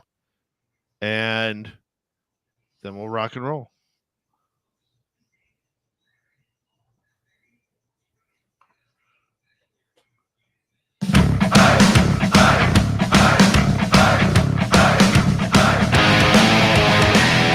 We're into the second half of Spaced Out Radio tonight. We're lost in space with Dr. Elliott Haimoff tonight. My name is Dave Scott. We're always glad to have all of you here tuning us on in. Reminder to all of you that if you miss portions of this show or others, you can always check out our free archives by going to youtube.com/spaced out radio. Do old Davey the favor, hit that subscribe button. Our website, spacedoutradio.com. We have a plethora of features for you. Rock out to Bumblefoot, read the news wire. Check out our swag as well. Follow us on X at Spaced Out Radio, Instagram at Spaced Out Radio Show, and on Patreon in the Space Travelers Club. Dr. Elliott Haimoff is here. We are talking about space, conspiracy, what's truly going on. Do they even know? Do the astronauts know? Are they innocent victims? He's got a brand new book out, Space Pioneers, Conversations with the Men of Apollo. It is on Amazon. Definitely want to add this to your collection. Dr. Haimoff, welcome back. Hello. Good to see you. What kind of conspiracies can you tell us about what's being covered up there? Oh my God. Where do I start? It's having been involved with the documentary production business for so many years and interviewing so many people, I'm bound to fall into storylines that just are incredible to believe. And one of my greatest stories of all was when I was doing a show on the space race. After I did the show on the astronauts and the moonwalkers, is one of my translators from the Russian to the English said to me, "You know what, Elliot? Do you know that the first man in space, Yuri Gagarin, wasn't the first man in space? It was another guy that my uncle in Russia knew, and his name was Vladimir Ilyushin." And so it's kind of like we weren't even doing that show when we're compelled to follow that kind of line. And so we went to Russia, we got him on the phone, we got all the stories, and as it turns out, this guy was the Russian equivalent of Chuck Yeager. He was the aviator that owned the most speed and altitude records of any pilot, regardless of whether they're Russian or American. And it turns out that there were a bunch of cosmonauts that were killed in attempts, in Russian attempted space flights. And then their images were just airbrushed out. And then that story was carried for like 40 years until Pravda finally admitted that a bunch of these pilots were killed in attempted flights. But this guy, Ilyushin, he survived an orbital flight, crash landed in mainland China, and then a week later, Yuri Gagarin was put up into space, and he was the one crowned to be the first in space that all the history books have recorded. However, that was not the case. So that's like one of my most compelling and gratifying shows that I did. It was called The Cosmonaut Cover-Up. And then, of course, we did another show called Yuri Gagarin, the cosmonaut, the counterfeit cosmonaut hero, that explained why Yuri Gagarin, after his historic flight, and he was in all the history books, there were parades, there were awards given to him all the time, he was going through mood swings and depression, and finally he was killed in a jet crash, and nobody could figure out why he was depressed or why he was going through these mood swings. But if you looked at my other story, he knew he wasn't the first man in space, but he was living the life of a lie. And so he was getting constantly depressed. And then his best friend gets killed in another rocket explosion, the first flight of the Soyuz, and his name was Vladimir Komarov. And so it's like Gagarin gets killed in a jet crash, but the guy we interviewed, the guy who was the head of the Accident Investigation Committee, and that was covered up, that Yuri Gagarin's body was never found. This guy is telling us to our face that Yuri Gagarin's body was never found in this jet crash, but the Russians, they got a box and they got a ceremony and they had Gagarin in the Kremlin wall, and it's like it was all a lie. And so it's like cover up on cover up on cover up, and it's like and the reason why the Russians, they killed Gagarin because of his instability, and it's because he wasn't the first man in space was the reason why he was going through these mood swings. And then, of course, his friend Komarov, there was another cover-up that he died in the first flight of the Soyuz in 1967 to coincide with the 50th anniversary of the Russian Revolution. But the Russians, they didn't want to admit a mistake and a failure, so they said to this guy's wife that he died in a bus crash. And Gagarin forced the issue that for the first time ever, the Russians admitted to a failure.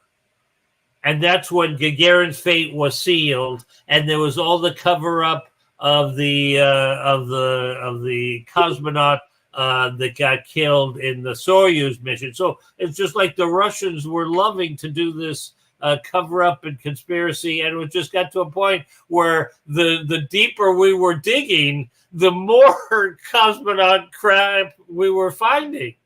So we just had to then we did another show on the cosmonaut that got killed in the Soyuz mission that failed, and his death, and that was called the Soyuz conspiracy.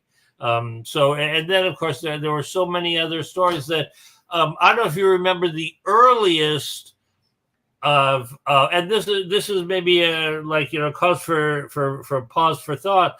That do you remember in our space program when we first put up an astronaut? It was like Alan Shepard and then Gus Grissom, and they were right. Suborbital flights. They were only to go up, just see if you could go up and survive in outer space and then come down. Okay, and then John Glenn was the one that went on the orbital flight. Okay, you remember that? So in Russia, if you remember, they didn't have the going up part of their space program. Their first outing was like the Sputnik, and then they sent up a dog to orbit the Earth, and then they sent up Gagarin. Well, it turns out that there were 4 or 5 attempts to just go up and then to see if they could live in outer space and then to come down, but they didn't make it. And so the Russians, being a totalitarian government with a totalitarian newscasts and totalitarian news people and news reporters, it was easy to cover all that up. And so they did have a suborbital attempts, several of them, but they all failed. And so that's why you did not have a suborbital flight reports from the Russian side in the early days of the space race, but you had a bunch of the cosmonauts in training airbrushed out. And I had a couple of the before and after pictures, and it was just like very amateurish, but it was very funny to figure. I mean, and that could have been another show and another show, and the Russians just they had their hands in everything. But I mean, it just got to a point where it was almost funny. If it wasn't so sad and like with so many people affected. Did the USA with NASA ever play with the propaganda that the Russian Cosmos did? I don't think so, because there was more transparency and the more independence of the news reporting, and it's obvious that when the 3 astronauts on Apollo 1 were killed, that was not something that NASA liked or that NASA would have wanted to be spread. But it's because when you have a problem and you have a mistake and you have a failure, it's what you learn from the failure that then comes out. And then it's even during the Gemini missions, there were astronauts that got killed in training. There was Elliott C. and Charlie Bassett that were the main crew that were killed in a training accident. And so it's kind of like the NASA people would have wanted to keep all failures and keep on the good side and keep on everything is cheerful and happy and the money coming in from the government. But I think the news people were independent enough. And then, of course, everybody knew that Neil Armstrong, was on a training mission on a lunar module on the Earth, like 2 days before the flight, and he crashed it and trashed the whole thing. And so it was more transparent, and I don't think there were any secrets that came out later. At least that's been my experience. Wow. Overall, what do you think NASA should do moving forward? Well, I know exactly what they should be doing. I mean, I understand that, but they don't have their own rocket program. It's all gone to private investment with SpaceX or the failure that we call Boeing, right? Right, but I have 2 lines of thought on 2 different things that I think these people should be taking seriously. Is there should be another space race, another goal-oriented. Going to Mars, doing all that kind of baloney is what's called a process-oriented mission. It's not how you going there that counts. It's how you work with other people and other nations and other countries and kumbaya to work together to then go, which is always going to take more time. My thoughts are we should have as a nation to develop fusion reactors, is not nuclear fission like we have now, but fusion reactors where helium-3, there's plenty of it on the moon, that there should be an enhanced goal-oriented space race with the Chinese to set up a mining colony on the moon to harvest helium-3 from the surface of the moon to bring back to have as an energy supply. Now, just think that one shuttle bay full container of helium-3 in a liquid form would supply all of the electricity for the United States for an entire year. So that's something that is like the future of space travel, is to make it profit oriented, goal. Now, another thing about NASA that I was told by one of the old directors of the Johnson Space Center that gave me an analogy that you would not want the government to be making cars or buses or planes. You don't want the government to be doing that. You want the government to be setting up the rules and the regulations of the airline, of the streets and things, and doing the research. And so that's how you should look at a futuristic NASA, is not having to have the government making the hardware, the spacecraft, but to do the research and to set the guidelines and the rules. That's what this guy, Chris Kraft, was saying to me. He was the guy that designed and was the first flight director at NASA. He designed the whole mission control room. He was the director of the Johnson Space Center for many years.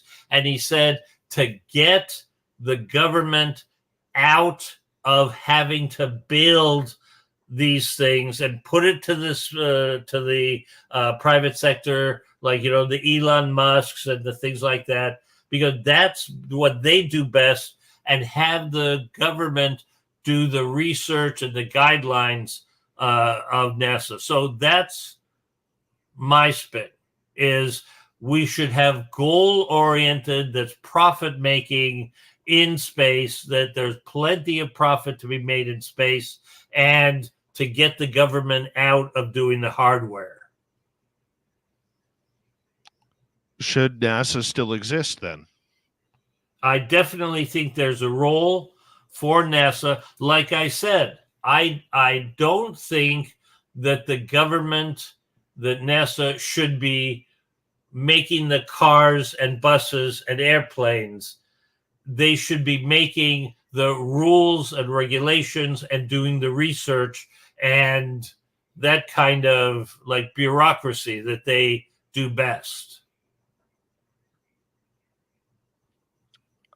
And let the Elon Musk and the Boeing people and you know what, these astronauts, there were plenty of other attempts. There was a guy by the name of Bob Truax, who was one of the early rocketry people, and he was one of the first ones to design a Polaris missile on a submarine. And he was saying how rockets could be easily made to go up into space from the sea. There was Pete Conrad from Apollo 12 and T.K. Mattingly from Apollo 16, that they were consultants for McDonnell Douglas on a single stage to orbit spacecraft. And so they're testing different designs that you know, some fail, some don't. But that's what the private sector does, is they'll find the best way to do things at the most economical way. And you know, I think that's really the way to go. Your thoughts on Elon Musk then?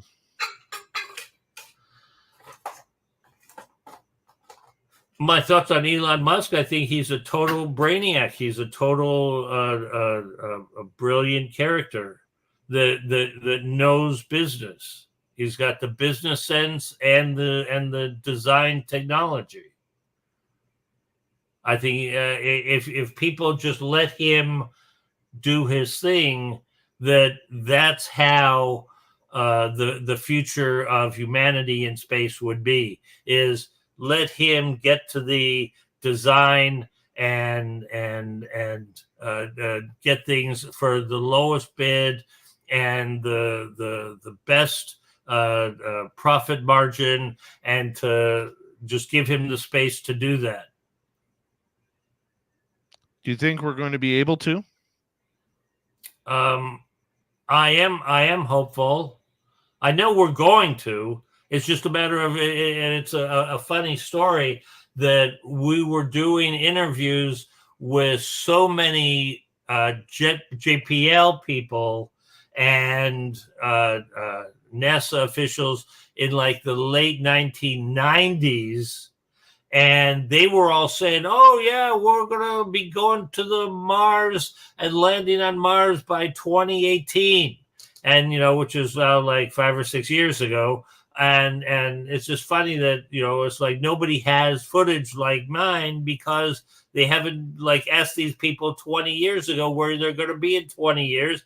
And that's exactly what I have. And so I am definitely thinking that we are going to go to these places, and then we have to go. We're in need of all the technology and the technological advances that comes with space exploration.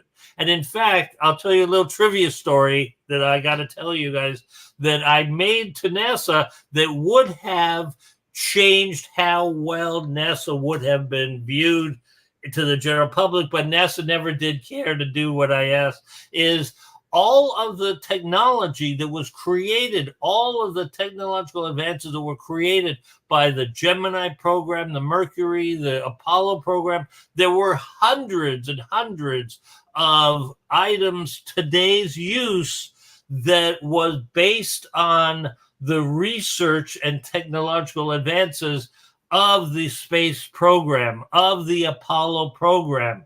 And I said, you should have as part of your like patent to have on each and every appliance and each and every technological advance, the NASA logo, the round NASA logo on every appliance, to show the people of the world that that item was a direct result of that technological advance, and that anything from here on is also going to be carrying into the future generations. And so I thought it was a brilliant idea on my part. I guess they just poo-pooed that, because that was a way, that would have been a way of having the people appreciate the money being spent and the efforts done in that Apollo space program that created all this technology that we're using today. We've got about 90 seconds left with you tonight, Dr. Elliott. Do us a favor. Tell everybody where they could find your book. They can find my book, Space Pioneers, Conversation with the Men of Apollo, on Amazon, and I'm sure other sites. You could just punch in, and you could see in my website too, directing you to that. And thank you very much, Dave, for your patience. It's been so much fun tonight, and where can people find your documentaries as well?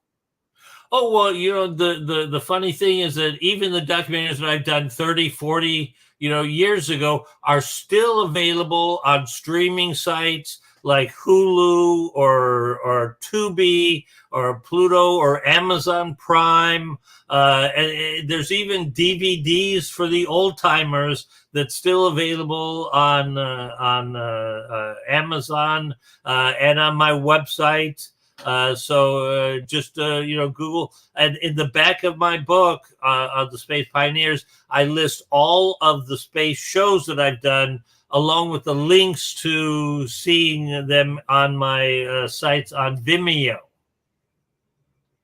That is awesome. Dr. Elliott Haimoff, thank you so much for coming on the show tonight. It's been so much fun. And it was an honor and a privilege. Thank you very much, Dave. We will do this again. I had way too much fun listening to you, but I think you need a little bit more aliens. Okay. You got it. Okay. Coming up next on Spaced Out Radio, Swamp Dweller, and then Extra Small Lee and Little Timmy James will be joining us for the UFO Report. Stay tuned, everybody. You're listening to Spaced Out Radio with your host, Dave Scott.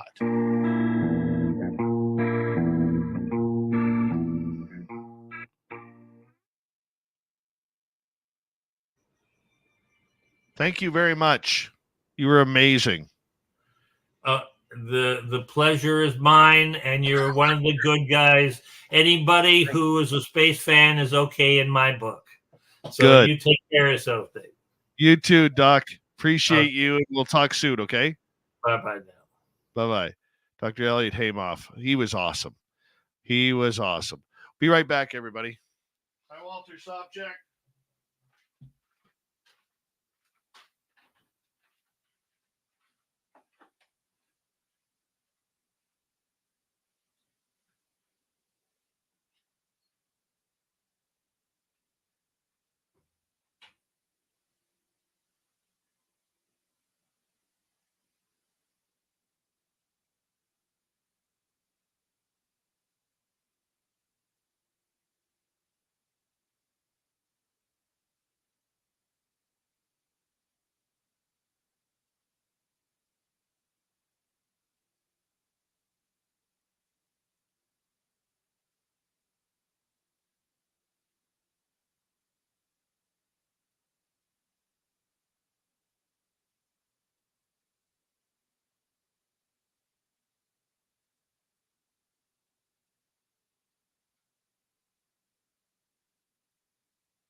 All right.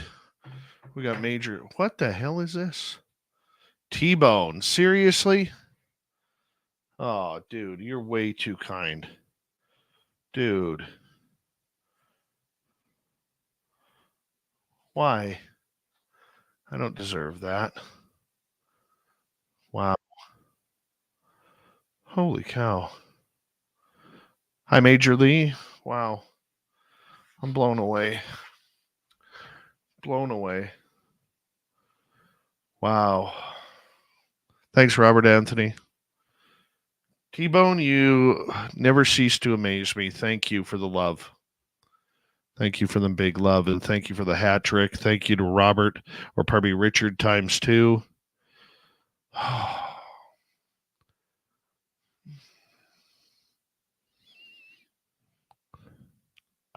Wow. Didn't expect that.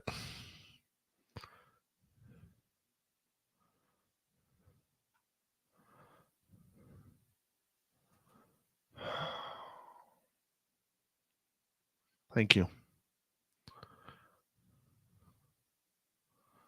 Here we go.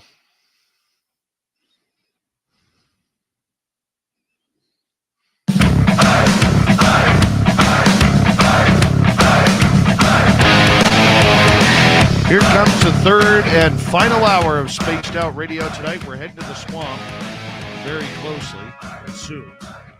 My name is Dave Scott. Always appreciate you tuning us in wherever you are on this beautiful planet we call Earth. Hope you're having a great night with us. I want to say hello to everyone listening in on our terrestrial affiliates around North America, digitally on every major podcast network, our website, spacedoutradio.com. We have a plethora of features for you. Rock out to Bumblefoot, read the news wire, check out our swag as well. Follow us on X at Spaced Out Radio, Instagram at Spaced Out Radio Show, and on Patreon in the Space Travelers Club.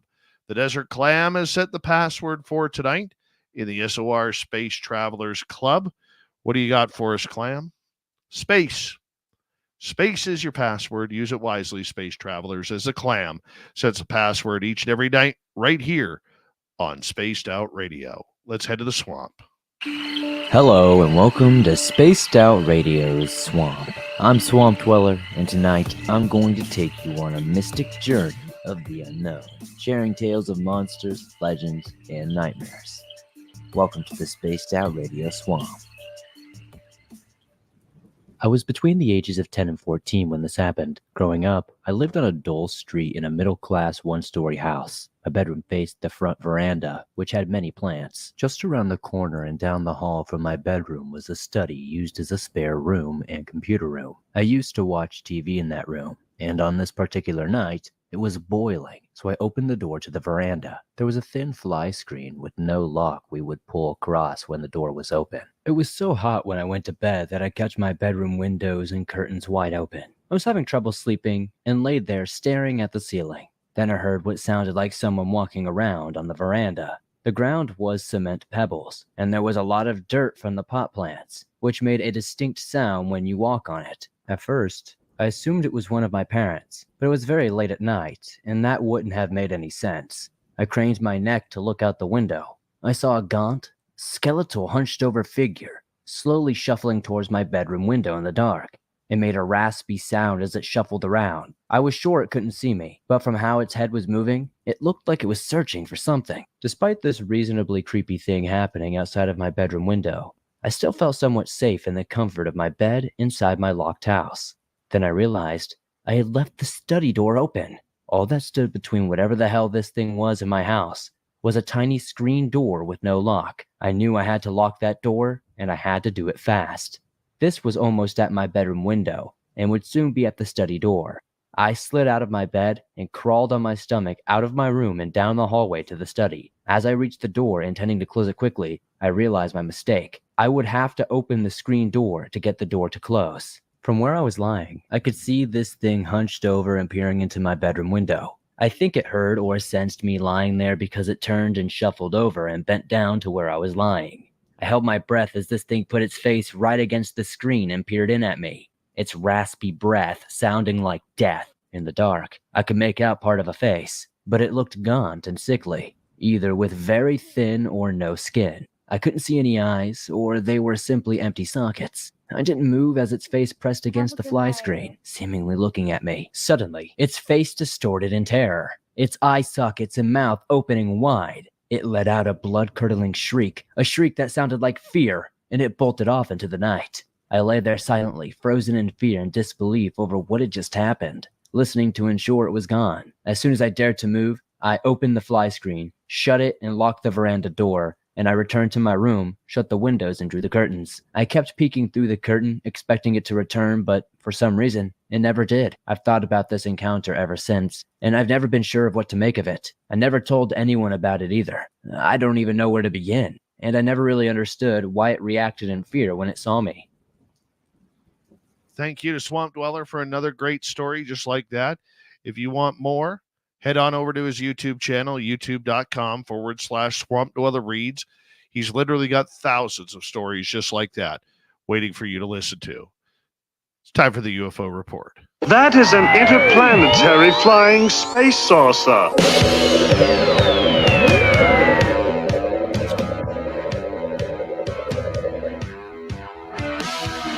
You have made me very angry. Very angry indeed. All right, we have little Timmy James, who cannot be around people right now because he's decided to get sick. Yeah. The small Lee Strauss, always Hello, trying to everybody. muscles by wearing an extra small T-shirt. Lee's only about $140, but his shirt. Oh, please. Yeah. $1.80. There you go. Yeah. Oh man, I haven't seen $1.80 since. Been a while. Oh. Oh my God, 31 years ago, I was in the hundreds. Oh my God. Yeah, that was a while back, eh? Lee's almost crying. He's so sad for me right now. Well, you don't live that far. I could come up there and train you, get you out in the woods running some laps, and maybe we can catch a Bigfoot or two on the way. Yeah, I'll tell you right now, if I had a dog man on my butt chasing me, I'd just give up. I'd literally stop, light that last cigarette, cover my eyes, and just wait for it to happen.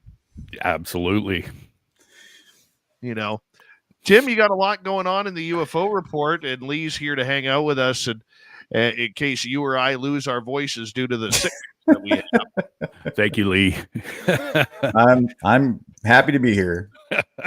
Actually, yeah, this COVID is it sucks. How's the hot sauce? Are you what's shooting that? hot sauce yet? Oh yeah, no, I was doing the sriracha, and then I did some of that stuff that the wife has upstairs that we've had in the closet for a while fermenting. Yeah, it's like, whew. Yeah, very, very good. Definitely clearing me up. Take a teaspoon in the morning too. Take a teaspoon in the morning, teaspoon at night. It burns like hell, but I'll tell you, it absolutely destroys whatever is bad in your lungs very quickly. I believe it. So yeah, there's some weird stuff going on. I mean, there was a couple of stories today that I was checking out, and one of them is, I don't know, and it's been running around for the last couple of days, but it's a huge tinfoil hat conspiracy theory about this. What's his name? Charles McLean claims to be worked for the U.S. government forever. So what he's put out is he's an alleged USA or United States Air Force intelligence insider has gone public with what he says is a 70-year history of the Pentagon's negotiations with non-human intelligence, and says that a huge escalation is imminent.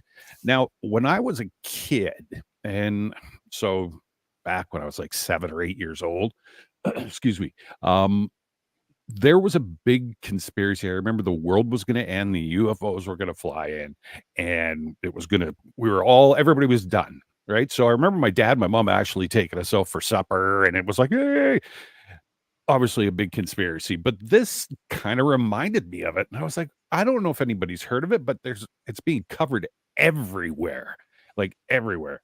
So what it goes on, it says one of the most dramatic events in the history of mankind is set to take place in the coming months, according to claims from a UFO whistleblower, Charles McNeil.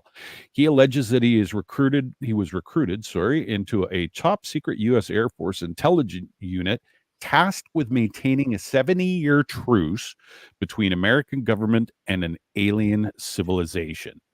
I was like, okay, so it just kind of grabbed me, right? So this truce agreement, McNeil claims on his YouTube channel, is set to come to an end at the end of September of this year. He claims that a planned series of events, including the partial or possible total destruction of the state of Israel, a brief global conflict, and a staged alien invasion using reverse engineered UFO technology will follow. I was like, what? And it's like I say, it's covered everywhere. Like everybody's picked up on it. And when I looked up Charles McNeil's name, it was just the Irish Post. Didn't matter. The London, it just goes on and on and on. And it's almost, I was almost tentative. I didn't want to get into all of this simply because it really kind of, it's questionable, some of the things he says in it. And I kind of go, he kind of puts people in pigeonholes, and, so I didn't want to go there and hurt anybody's feelings or anything, but he's kind of a little bit off. And if anybody's read it, and I don't know if you guys have checked it out, but my thoughts on it were like, why is everybody covering this story? Like everybody. Mm-hmm. Well, I think it just goes to show the insatiable appetite people have for this subject. Right.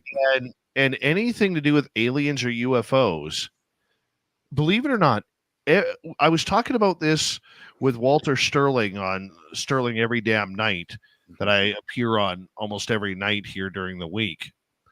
And we were talking about this just last week. UFO stories and anything to do with aliens or the alien invasion or whatever, when any outlet talks about those subjects, ratings and readership spikes huge. Yeah, true. And this is what doesn't make sense to me from a radio market. Mm-hmm. I look at all of our radio stations that we have, and I know this is going off topic, but I promise you I'll bring it back. I look at all of our radio stations that we are on. They have gone from very few live listeners a night, some under 100 listeners per night. Wow. To tens of thousands of listeners per station per night because of our programming. People cannot get enough of it. I was talking to the station owner, Jody Panu, at Saga 960 that we broadcast on. So shout out to everybody at Saga 960 for the great work. Okay, I asked her, I was having a conversation with her just a couple days ago, and literally she said to me, I said, how's it going ratings-wise? She goes, Dave, you are never allowed to quit Spaced Out Radio because the nighttime is yours. And we get so many people tuning in to the night to listen to this type of programming that they can't get enough. They cannot get enough. And the reason why I say that is how it ties to this story here, not Spaced Out Radio, but media in general. And Lee, I'll get you to comment on this right after. People are always looking for a few things: doomsday dates, alien invasion dates, that clock that is always 10 seconds to 12 o'clock for the Earth's destruction. People eat up that fear like anything. Lee, what's your thoughts? Well, around the world right now, there's so much chaos, and people, I think, are looking for somebody to come and save us right now. I mean, you know how it is. It's just, in Israel and even here in the US, things are not good, and people need to have belief that it's possible that we could get pulled out of this. And maybe that's an alien invasion. Maybe that's what we need.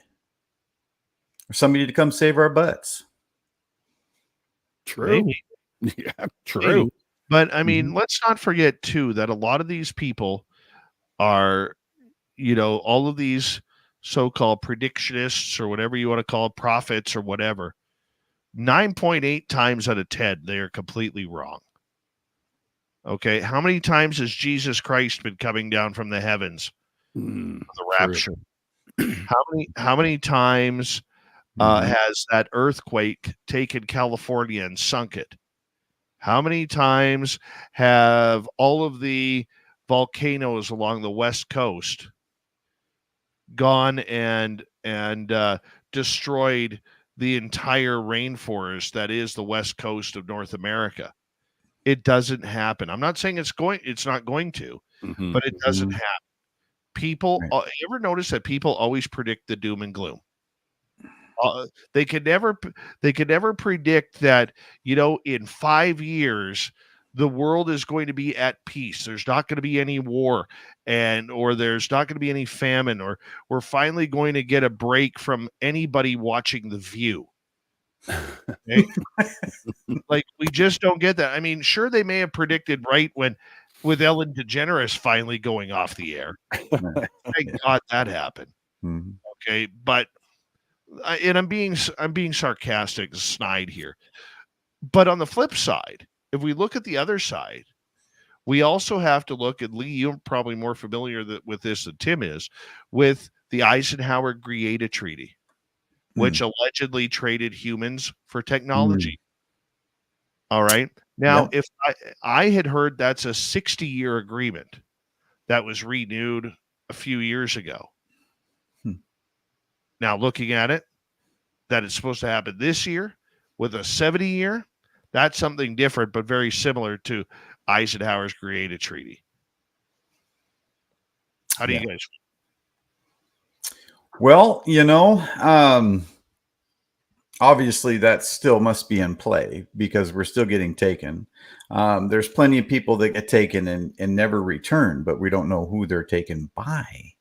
It could definitely be aliens. So, and there's that other, thing that happened where we had U.S. Servicemen and women get taken to another planet. That could have been part of that as well. I'm wondering if that's still not happening today. Every once in a while, you get a bunch of people that, from the military that get taken to another planet and then brought back. But yeah, people go missing all the time. And I'm sure that's could definitely be part of that treaty. All right, Tim, what else you got for us tonight? All right. So this one's even better. This is, we've talked about this a few times, and basically it's over in the pond, right over in the pond. And this gentleman is he's a prophet or a philosopher. And I went over and I was checking out that over the pond, and no wonder they don't report. We've got blowing up sheeps. We've got pork burning in driveways. So this one just ramps right up there with it. So this guy's saying alien visitation beliefs are spiraling out of control and becoming a societal problem. I was like, okay, I got to read into this. So the topic of UFOs and the possibility that some form of alien or non-human intelligence is visiting Earth has captured immense public interest in recent years, as we all know. But however, in a thought-provoking paper published by this gentleman in the Proceedings of the International Astronomical Union, Scottish philosopher and professor at King's College London, Dr. Tony Milligan, argues that this increased belief in alien visitation is fast becoming a widespread societal issue, posing challenges to science, communication, government policy, and even cultural integrity. I was like, holy smokes. So in his forthcoming paper, Equivocal Encounters, Alien Visitation Claims as Societal Problems, blah, blah, blah, Dr. Milligan suggests the rise of social media and the increasing influence of UFO claims in the public and political discourse demands a more robust response than the periodic debunking efforts traditionally employed by the scientific community.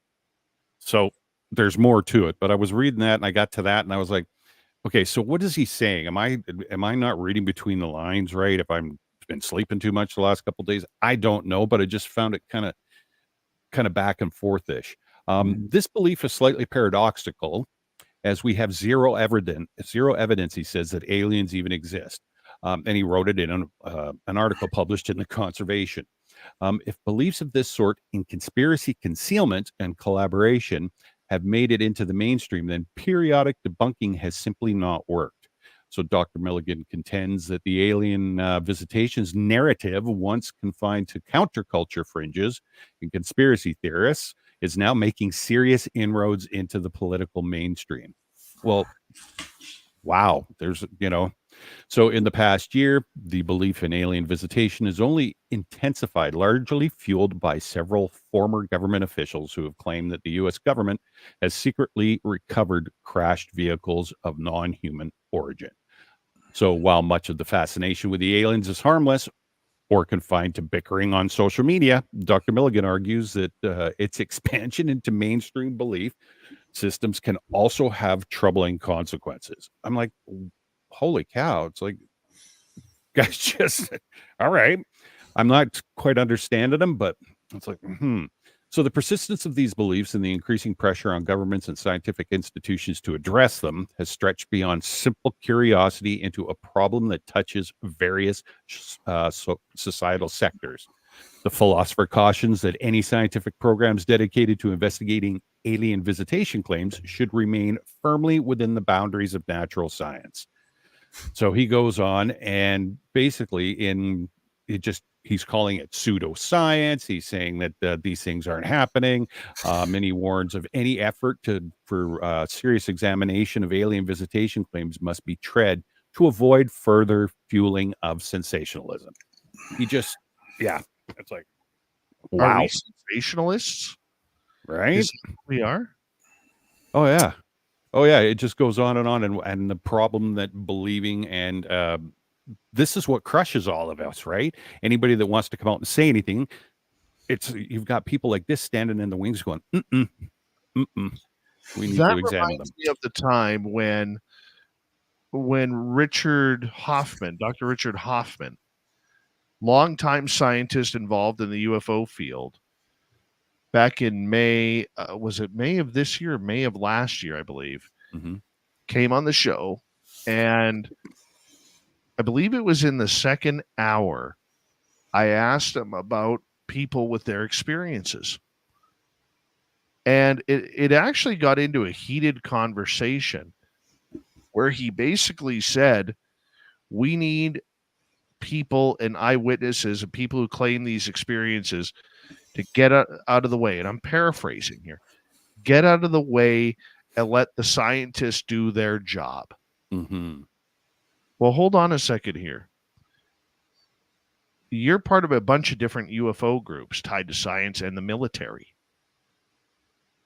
We're talking real people here. Real people who are having experiences. Lee, I see you nodding your head. We got 55 seconds. Well, I'm going to tell you this right now. I think it stems from a larger issue where people are, trusting their governments less and less and less as they're getting lied to. We're getting lied to all the time. And, people are starting to wake up and smell it, and they can see it every day. So there's that. I think that mistrust and the fact that you've got some high ranking individuals coming out, David Grush and Ross Coulthard, he talks about this all the time. And people like that are, ringing the bell, sounding the alarm and letting people know that this stuff is going on and it's happening more and more and more. It is happening more. And gentlemen, I'm going to get you guys to hold on right there on the UFO report. We got extra small Lee Strauss, little Timmy James.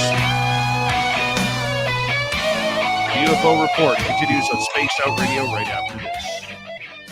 This is Spaced Out Radio and your host, Dave Scott.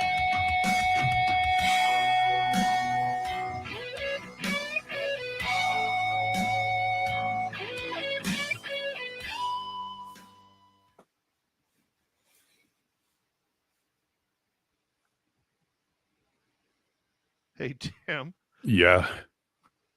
have you spent any time at the new work yet? No. Not at all. Gets a new job and the first week calls in sick with the vid. Oh, wow. Yeah, I know. It was like, are you kidding me? And I was like, okay, I better test myself. And yeah, sure enough, I was like, dang, blue stripe right off the top. I was like, no. Like, all right, whatever. That's funny. That is funny. Yeah. Lee, when are you coming up? Say again? When are you coming up? I don't know. Right now, I've only got 2 extra days vacation till the end of the year, so it's tight, and I'd kind of like to use that around Christmas. Toit. Toit. It's tight like my shirt.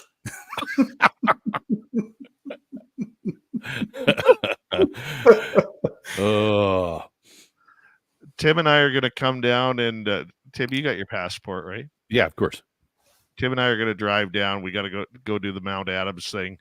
We're going to have to do that, but we're going to have to do that next year. Yeah. Yeah. Okay. Yeah. It's too late for anything now. Yeah. Snow's going to fly any minute. Mm-hmm. Oh, yeah. We know. Mm-hmm. Yeah. We know. Every leaf in my yard. It actually, was it yesterday? The wind? Yeah, it was yesterday with that windstorm.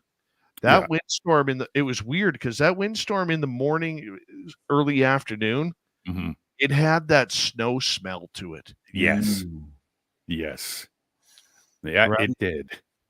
And then it was weird because later on that evening, it was like a El Nino type wind. Yeah, it was almost like sitting in Mexico, right? Like sitting down in Puerto Vallarta when that the wind's coming off the water. It's that hot, kind of warm. Yeah, it was actually kind of nice. Yeah, it was weird. Totally weird. By the way, Uh-oh.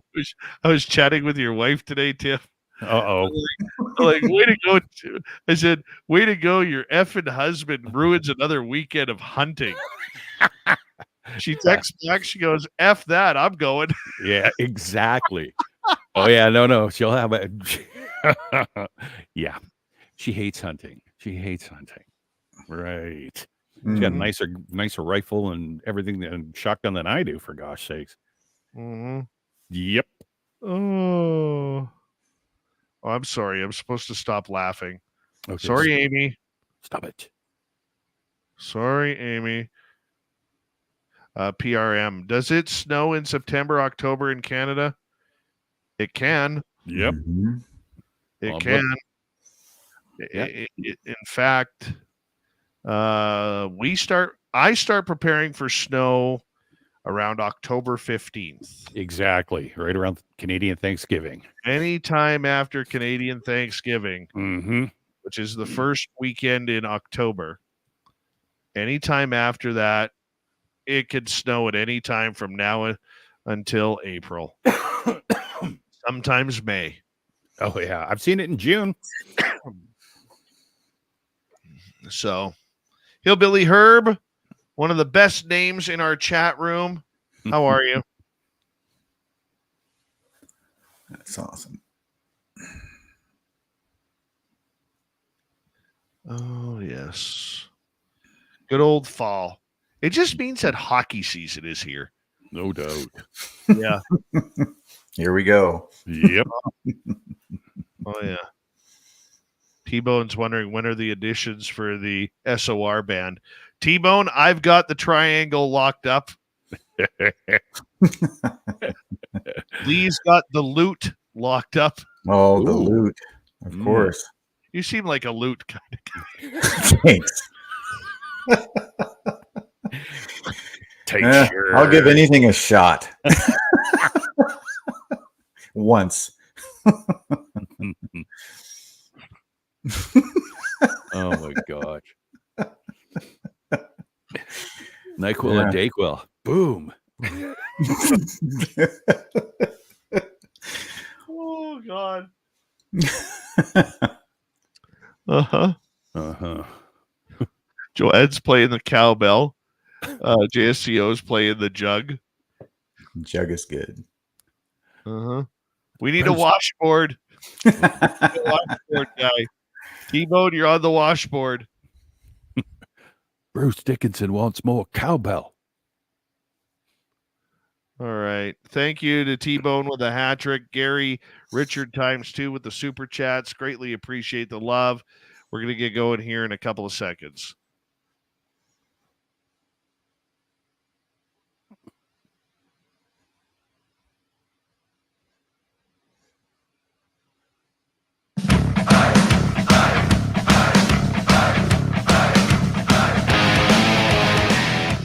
It is the final half hour of Spaced Out Radio tonight, a show that has flown on by. My name is Dave Scott. Thank you for tuning us in. Hope you're having fun just as much as we are. Hey, I want to remind all of you that if you missed most of this show or others, you can check out our free archives by going to youtube.com/Spaced Out Radio. Do old Davey the favor, hit that subscribe button. You can find us on any major podcast network as well. Our website, spacedoutradio.com. We have a plethora of features for you. Rock out to Bumblefoot, read the news wire, check out our swag as well. Follow us on X at Spaced Out Radio, Instagram at Spaced Out Radio Show, and on Patreon in the Space Travelers Club. We have Tim, we have Lee, we have the UFO report. Tim, what's next on our list for tonight to discuss? Well, just after this UAP Disclosure Act kind of fell through the cracks, everybody was pointing at Rand Paul, Senator Rand Paul, as being the guy that was, the sneaking behind and scuttling the ship, so to speak. But he's saying that that's not the case at all. So the various X accounts or Twitter accounts have blamed Senator Rand Paul for the recent demise of the Round-Schumer UAP Disclosure Act. Paul is the ranking Republican on the Senate Homeland Security and Governmental Affairs Committee, which would have had oversight authority over the proposed UAP Records Review Board. However, an authorized communication spokesperson for Senator Paul answered in an email, "We cleared that amendment." So out of 1,171 amendments that were filed to the National Defense Authorization Act, only 93, so 8% of all amendments made it through. And so they made it into the manager's package, they say. So, which was completed on the 19th of September, which together with committee reported bill now represents the Senate position in upcoming negotiations with key House members that will produce a final version of the NDAA later this year. So the manager's package was assembled through backroom negotiations and horse trading. So the default position was not included for an amendment to make it into the manager's package. The ARC is what they call it. It needed certain tickets. It had to be a priority for at least one senator and then be agreed to on a bipartisan basis through the Senate Armed Service Committee leadership. All relevant committees of jurisdiction and Senate leadership, the UAP Disclosure Act did not make the cut. This means that the UAPDA lacked at least one of the tickets that it needed to get onto the ARC. But Senator Paul and his spokesperson affirmed that it did have the ticket from Senator Paul. So everybody's pointing at, Senator Paul, but it looks as if they're all pointing the wrong way. So, and I guess, was it yesterday? I can't remember if it was Schumer. I think it was Rounds that said that there was still stuff going on behind closed doors. So who knows about that too, right? Well, now there's a rumor, according to Matt Ford, he is stating that Chuck McConnell has also now not backing any type of movement forward in the UAPDA. And McConnell has been or is it Mitch McConnell? One of the two. I'm Canadian. I apologize. All right. Mitch McConnell. He's now kind of backing off this whole push for more transparency and investigation.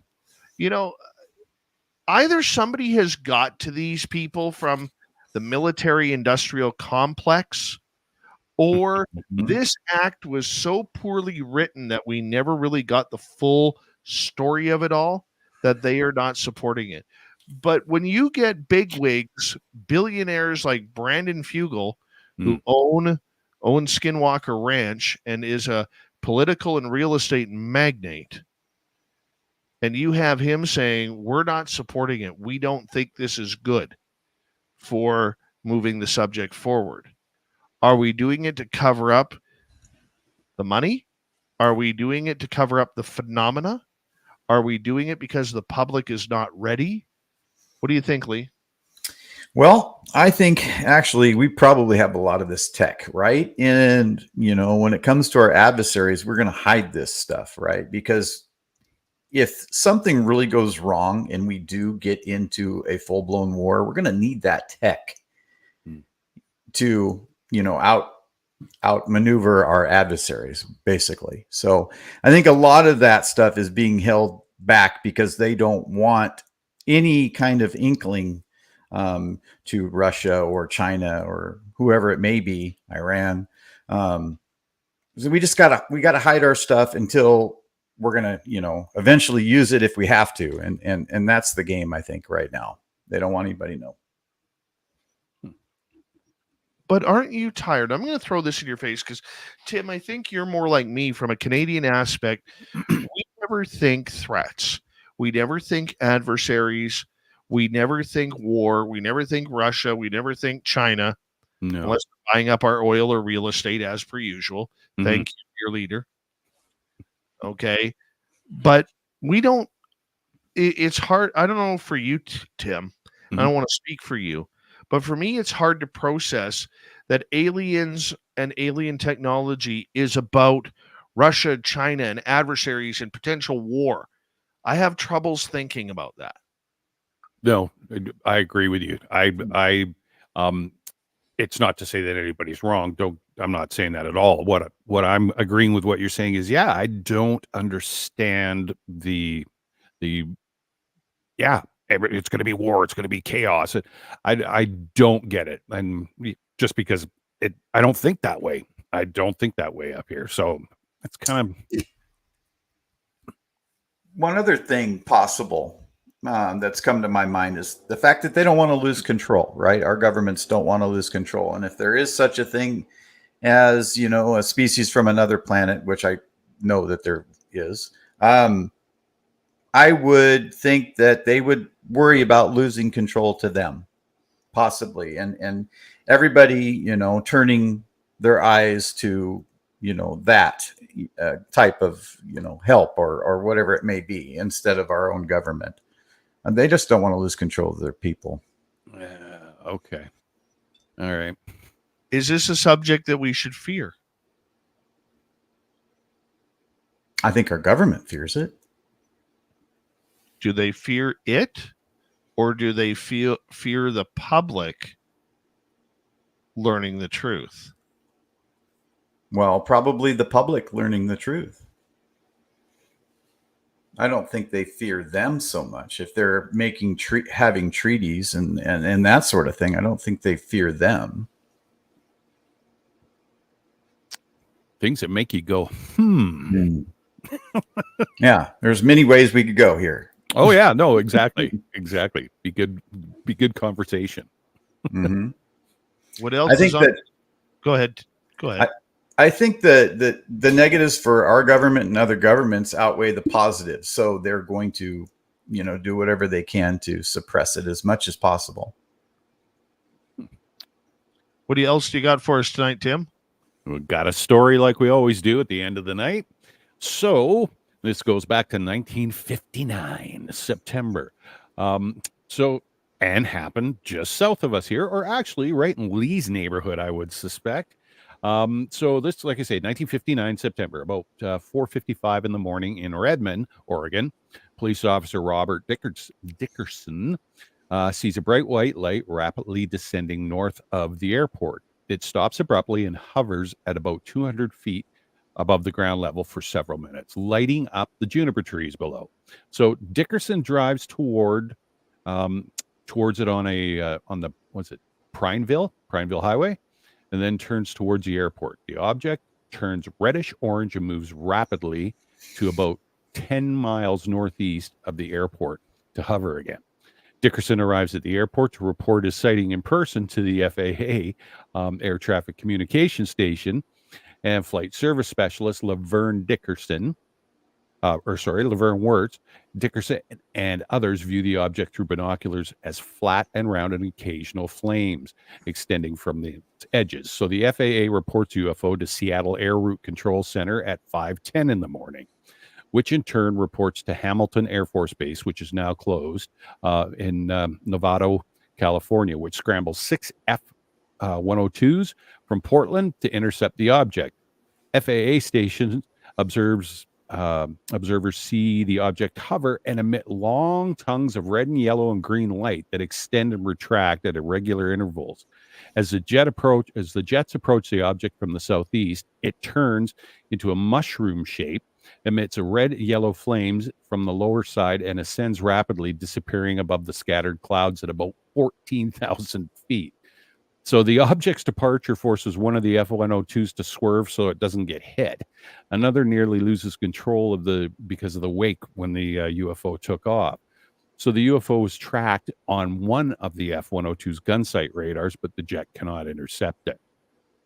So the UFO reappears at about 20 miles south of Redmond at approximately 25,000 feet. So the radar, at 25,000 feet. So the Seattle Center reports at 6:20 a.m. radar contact with the object about 25 miles south. The U.S. Air Defense Center radar site in Klamath Falls, Oregon, tracks a large target abruptly changing course and vectors a B-47 and an F-89 aircraft to identify it.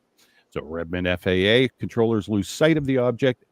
Seattle FAA reports at 7:11 a.m. that the Klamath Falls radar still is tracking at 25 miles south of Redmond, but varies in altitude between 6,000 feet and 52,000 feet. So the Air Force claims UFO are caused by false radar returns with excitable witnesses imagining the glow. But locals notice the FAA is also out there checking for abnormal radioactivity. So the Air Force changes its explanation to our favorite, it's a weather balloon. So the NICAP, the NICAP, obtains FAA logs showing all details, and the Air Force decides to change its mind from it being a weather balloon to Venus. Bum, bum, bum. Always Venus. It's always Venus or Lee's biceps, one of the two. Nah, we know it's not my biceps. I don't think I was born back then. Oh, man. Close enough. So just love it. Just love these stories. I got another one if we've got some time. We do. We have some. Excellent. So this is a little bit when everybody was around. So this is 1989, September. So at 6:30 p.m., several children are playing at a park in Vonis, Russia. They see a pinkish aerial glow approaching them. As it passes overhead, they see that it is a deep red ball-shaped object. The object flies around in circles for a few minutes and then leaves. When it returns, it hovers briefly and then descends close to the ground. A hatch opens and a heavy-set figure emerges. The being moves very slowly and looks around. It has a small head resembling that of a doorknob set in between the shoulders. It has 3 luminous eyes, and the middle one moving around like a radar beam. On its chest, it has a shield-like object. The being then closes the hatch, and the object lands gently on 4 legs. The hatch opens again, and 3 huge humanoids with small knob-like heads step out. They wear silvery coveralls and bronze-colored boots. A strange robot-like creature accompanies the giants. All 4 walk around the object several times, and a beam of light comes out of the chest of one of the beings and strikes the ground, creating several luminous triangles that later fade away. At one point, the craft and beings become briefly invisible, but then reappear. One of the boys starts screaming with fear, and one of the beings turns around and looks at the boy, points a tube at him, and a luminous beam comes from the tube and hits the boy, which makes him disappear. The boy later reappears after the beings and the object have gone. Subsequent information reveals that on the craft's hull and on the landing prop of another craft is the letter symbol ZHE, reported to be similar to UMO insignia reported in Western Europe in the 70s. In a work published by Socialist Industry slightly after the incident, a self-proclaimed UFO specialist asserts the marks left by the supposed landing were simply scorch marks from a burnt hay bale. So, Always again, a burnt hay bale. Them damn farmers leaving everything in their fields to cause UFO burn marks. well, what have we had in the last 2 weeks? One of the stories ended with pork roast burnt on the roadway. Was what they said that the black mark was from a burnt roast. The other one was sheep blowing up, spontaneously combusting, right? And that was just mass mistaken whatever. And then this one, now we've got a hay bale that burnt. So I love it. What's your thoughts, Lee? Pork Well, roast? I think they'll try to come up with anything to, they'll just, this is just ridiculous. I don't know what box to put this in. It's so out of the norm to come up with some crazy stuff like this. And then, it's crazy. Nobody's going to believe it. Why would you say it even? Why can't you come up with something better, like a car burnt on the road? Why would you say a roast? Yeah. Well, they had to scientifically take the stuff off of the pavement in that story, or if they went and then they removed stuff, and it was like, yeah, no, it's burnt roast. It's like, you got to be joking. You're right. Yeah. But these are kind of fun. I like doing these at the end of the thing, and it's how did they deal with this? Looking back, how did they used to deal with all of this stuff, and what did they, what excuses did they come up with? And there's always the weather balloon thing, but yeah. I just seem to have hit on a few stories the last little while that it's like, yeah, it just doesn't make any sense. And you're just causing more what the heck than you are just kind of putting it away if that's what you're supposed to be doing with it, right? Exactly. Well, you know what? They're going to always come up with something ridiculous in order to keep this topic laughable. Mm-hmm. It doesn't take a rocket scientist to learn what Venus is, what Jupiter is, what Mars is, what Starlink is, what satellites are, what the International Space Station is. It's all that's really flying in our system outside of the odd meteorite. Right. Or the cow jumping over the moon. Well, true. And if you're Canadian, that's a friendly giant. Yeah. Oh, yes. Friendly giant. Your thoughts, Lee? Man, I'll tell you what. They'll keep coming up with these odd stories. I'm telling you, just like you're saying, they're going to do it because they want the public to laugh at it. That makes the most sense to me. True. Swamp gas. Oh, yeah. Always swamp gas. I think we got to come up with a new one. We got to come up with a new one here because some of these are getting old.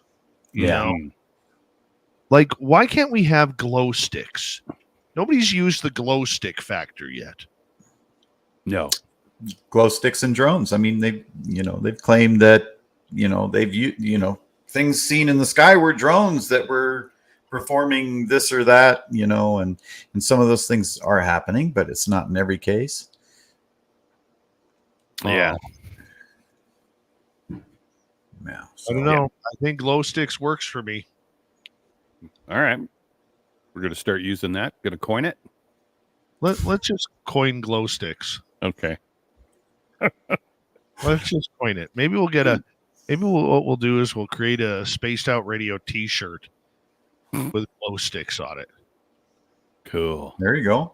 And then that way, when people say that it's something that's different, that, it was glow sticks. I think that's fair. It's always glow sticks from now on. Exactly. Mhm. Go to the dollar store, pick up the glow sticks. You could get the ones you could, ring up as a necklace or a wristband, or or the Yeah. other ones that you use at Used for night. trick or treating. Yeah. Yes, Exactly. fully agree with that. Those are aliens now. Those are Mhm. right. Don't worry, son. It was I'm just a down with glow it. stick. It is getting ridiculous, though, isn't it? Yeah, it is. But like I say, it's so funny when you get to go back on some of these old things, and I'm glad that I found there's a ton of these stories. But it's so you can see the times, the Mhm. brain where they were at, with the way they thought, the way society thought, the fear, everything. And it kind of Yeah. all bleeds into their explanations, right? And it satisfies them, satisfies the people. We don't want to talk about it because if we do, then it's real, right? Yeah. Yeah. So, That's right. People want to go to church. It is an incredible UFO report tonight. So thank you very much for the love and support for coming on in here, guys. Lee Strauss from our YouTube channel show, Element 115. Little Timmy James with the UFO report. It's always good. We'll be following it right through the next couple of days here until the next UFO report. So that way we can figure out what is going to be the latest news, the latest reactions, and the latest eye rolls that we usually give everybody when it comes to these amazing UFO and alien life stories. It's getting ridiculous out there, so keep your tinfoil on. As we say hello to Mr. Ron Bumblefoot Thal, rocking in the background with Little Brother is watching. Bumblefoot is the official music of Spaced Out Radio, rocking us in and out of every single show. Get your horns up for the guitar god himself. Special thanks to everybody listening in at home, at work, in your cars, wherever you may be. Thank you to everyone in our chat rooms tonight. YouTube, Twitch, Hellcat, Facebook, Spreaker, LinkedIn, Space Travelers Club, and on X, hashtag Spaced Out Radio.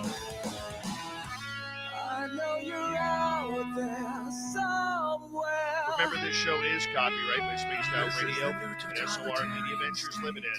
Thank you so much for choosing to share your evening with us, because together, my friends, we're watching. we own the night. Mr. Bumblefoot, we need a favor. We need you to take us home.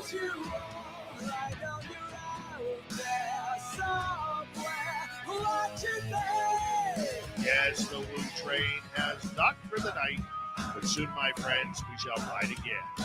Seats are always available. Your tickets never expire. And if you want to bring a friend, we've got room for them too. Good night, everybody.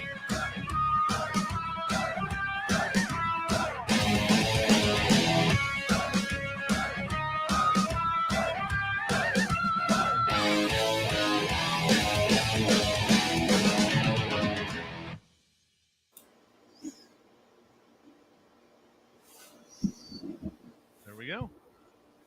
Just like that, we are overdone fini for the night. excellent. That's great.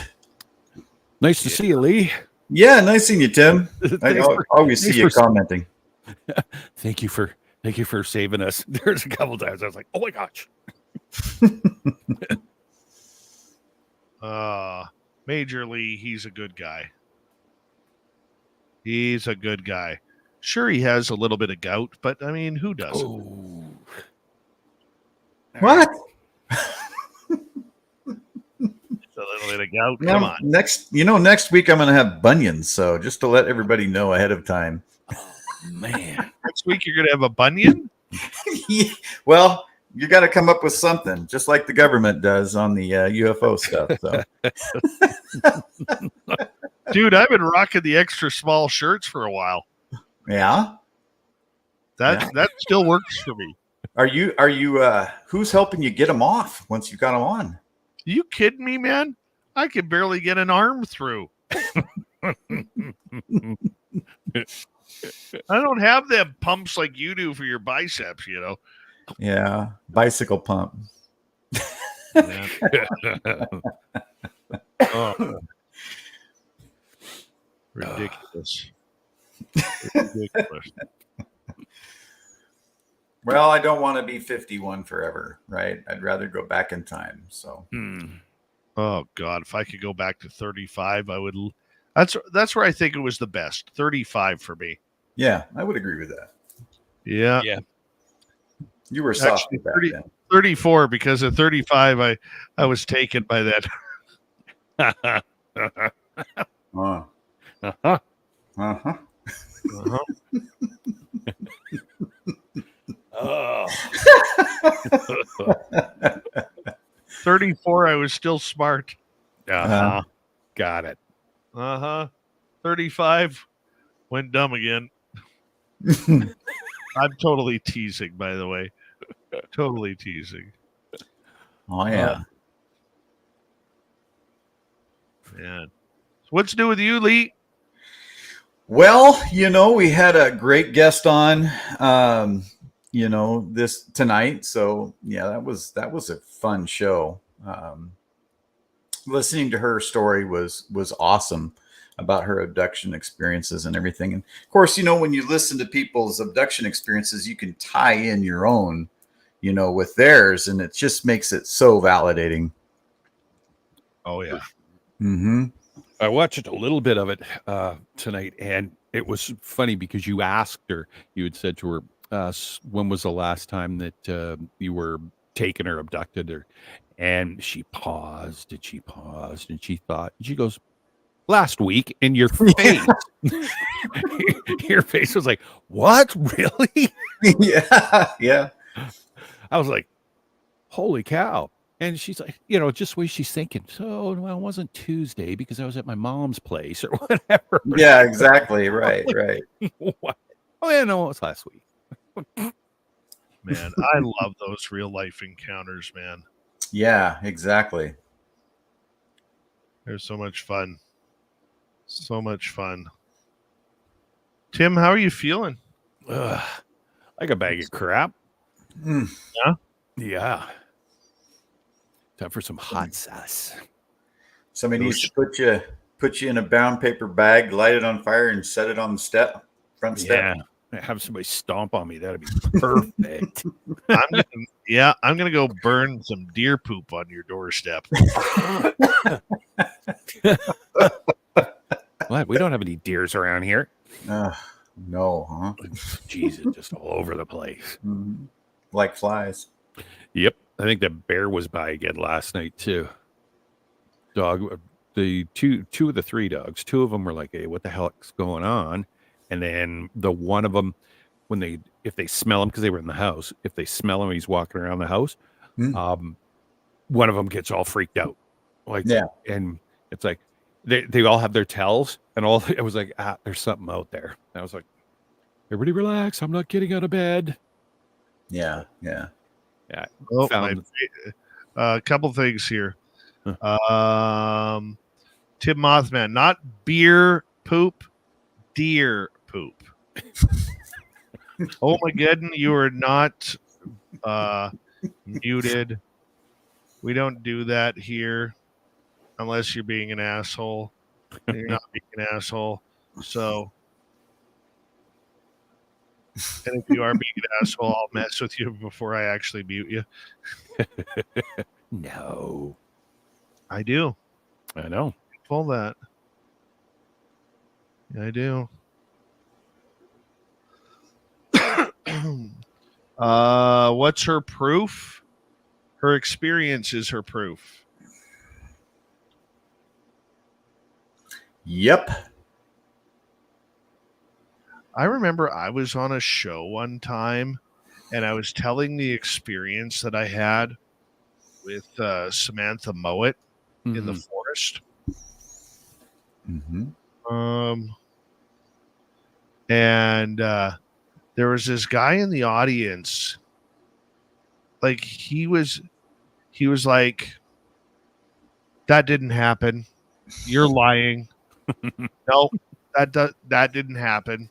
So I finally stopped in the middle of the interview and I said to this guy, I said, were you there? I said, do you know where in Mission, British Columbia we were? Mhm. Which tree were you hiding behind? Because when I looked, there was only myself and Samantha there. So where were you? Yeah. Tell us what tree. Oh, no. It's just that your story is so hard to believe. I said, I know it is. I'm not going to come out here and bullshit you. No. You know? Yeah. Yeah, sometimes you got to do that, and they don't realize, once you put it to them like that, they kind of wake up a little bit. Oh, I love doing that. Yeah. Why did I not ask what man real questions? Challenge him. What does that even mean? What man? Batman?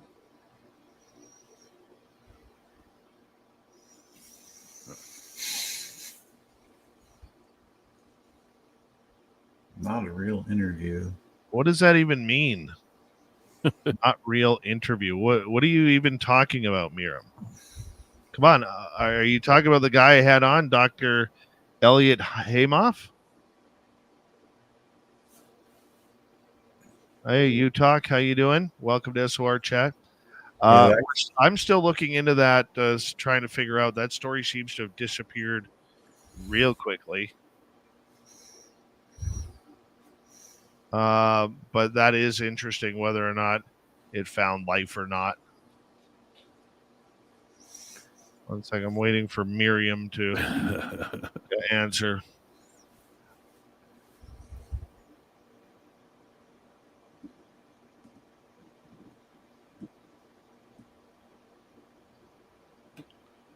Do. I know, I'm sitting. Do. Oh, there you go. Answered. Yes. Oh, so challenge him. Okay, so let me explain something to you. As a professional journalist, I do not do aha caught you moments. I ask tough questions that don't sound tough. Okay? I massage the question because that's the way I was trained to do it. So instead of saying, like minor league podcasters out there who want to sit there and play aha caught you moments, or you're lying, and that type of bullshit, we don't do that here. Okay? He came on to tell his story about his book and the information that he got from recorded audio that he transcribed into a book. Okay, he then went into stories. So when I started talking to him about NASA, you saw me push a little bit harder on that. Mm-hmm. But in a journalistic way, we don't need aha caught you moments because that's what fake news does. Okay, just like the Canadian television network here in Canada was just caught with that, doing that kind of aha caught you moments through editing and splicing. Mm-hmm. So I'm not sure what part you think I wasn't hard on him about. I don't go hard on people because then they don't come back. Right? So I'm not sure what you're asking for or what you're complaining about.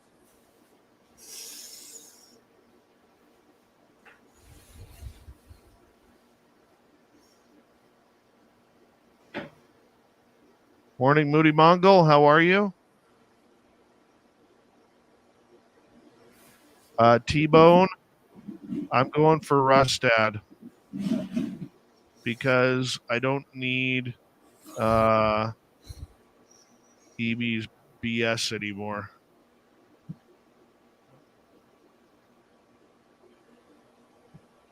And plus, he has one of those faces I want to hit.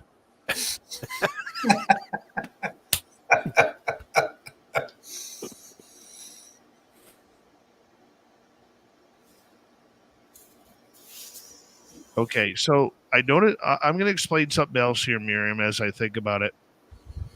Okay. Every show has a focus. Every show has a focus. And what I mean by that is our focus of Spaced Out Radio is to allow people the opportunity to tell their stories and their research without judgment. The problem that we have out there, at least, and this is my opinion, and a lot of people don't agree with me, but more than enough do, is our job out there is to allow people a safe place to tell their stories. We don't play the aha, caught you moments. We don't play the I'm going to get you game.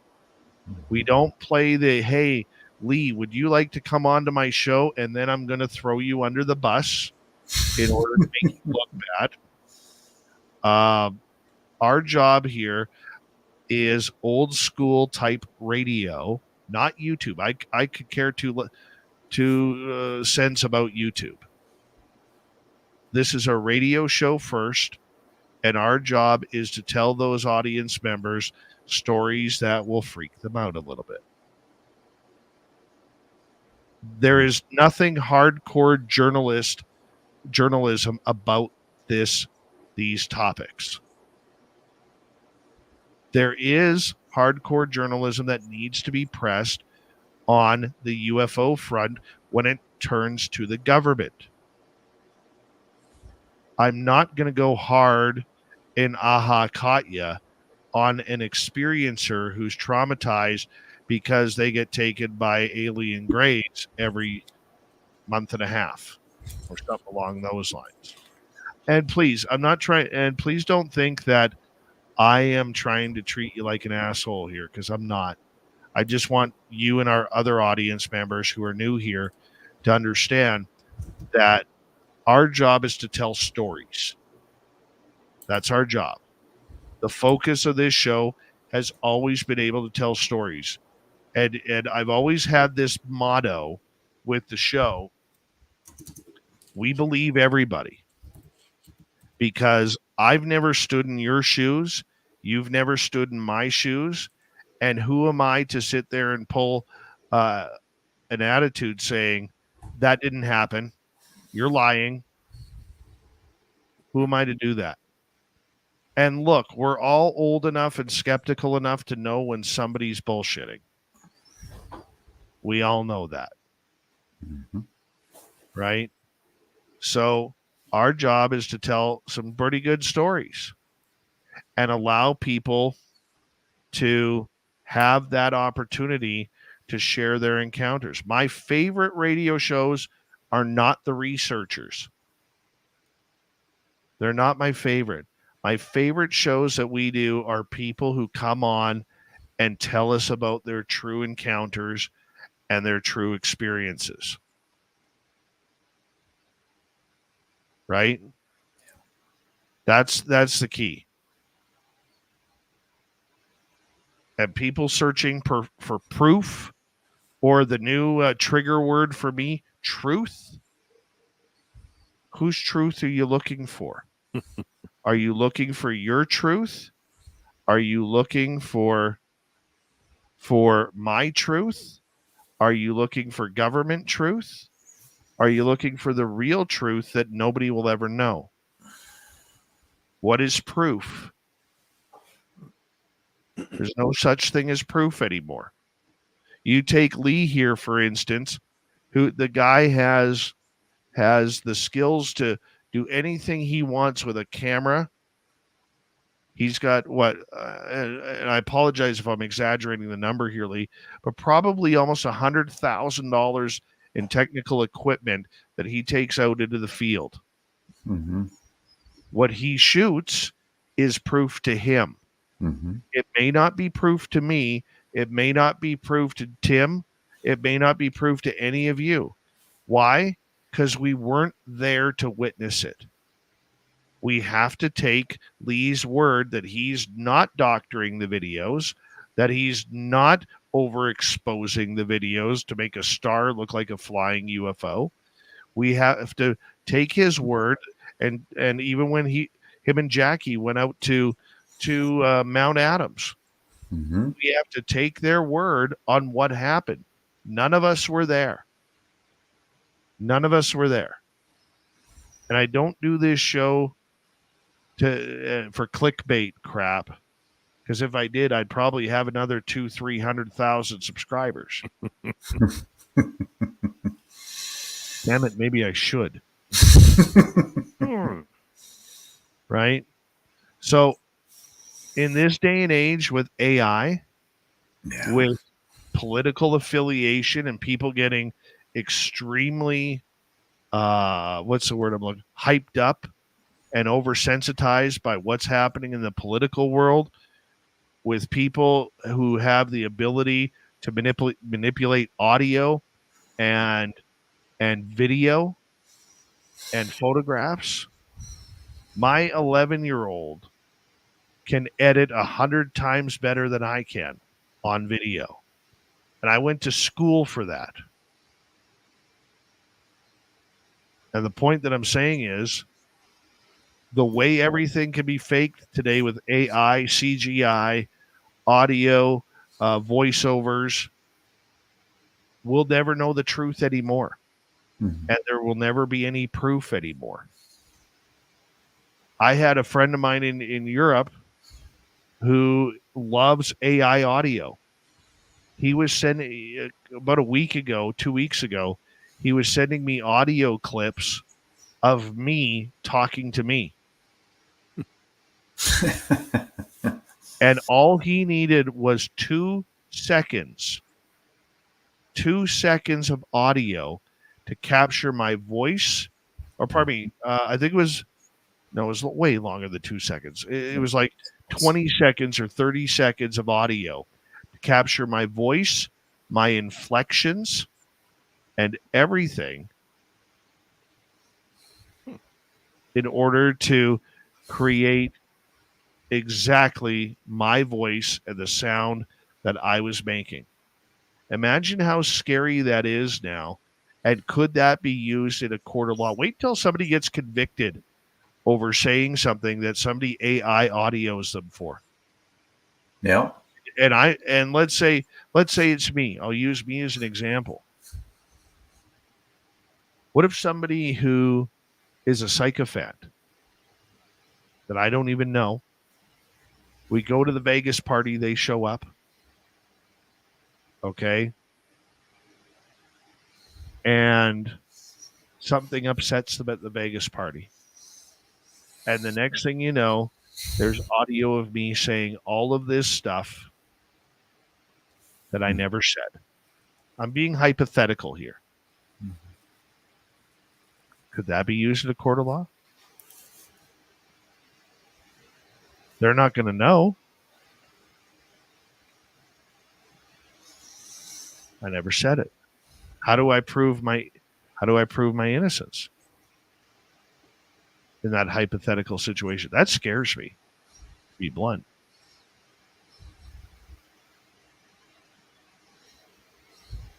Right? So, I mean, it's like, so I don't know what is proof anymore. I don't know what is truth anymore. The only thing that I can that I figured out that I can trust is having people on the air to tell their stories. That's it. Because you can't trust the government. You can't trust the scientists who are involved. You cannot trust the intelligence agents out there who are trying to deceive what is truly going on here. You can't trust anything. Lee, I notice you're nodding your head. You're a tech geek. Tell me about it. Well, AI is advancing so quick, and that's one of the things I follow on, YouTube, and it's amazing what they're able to do. They can have you doing anything in your voice, robbing a store or anything like that.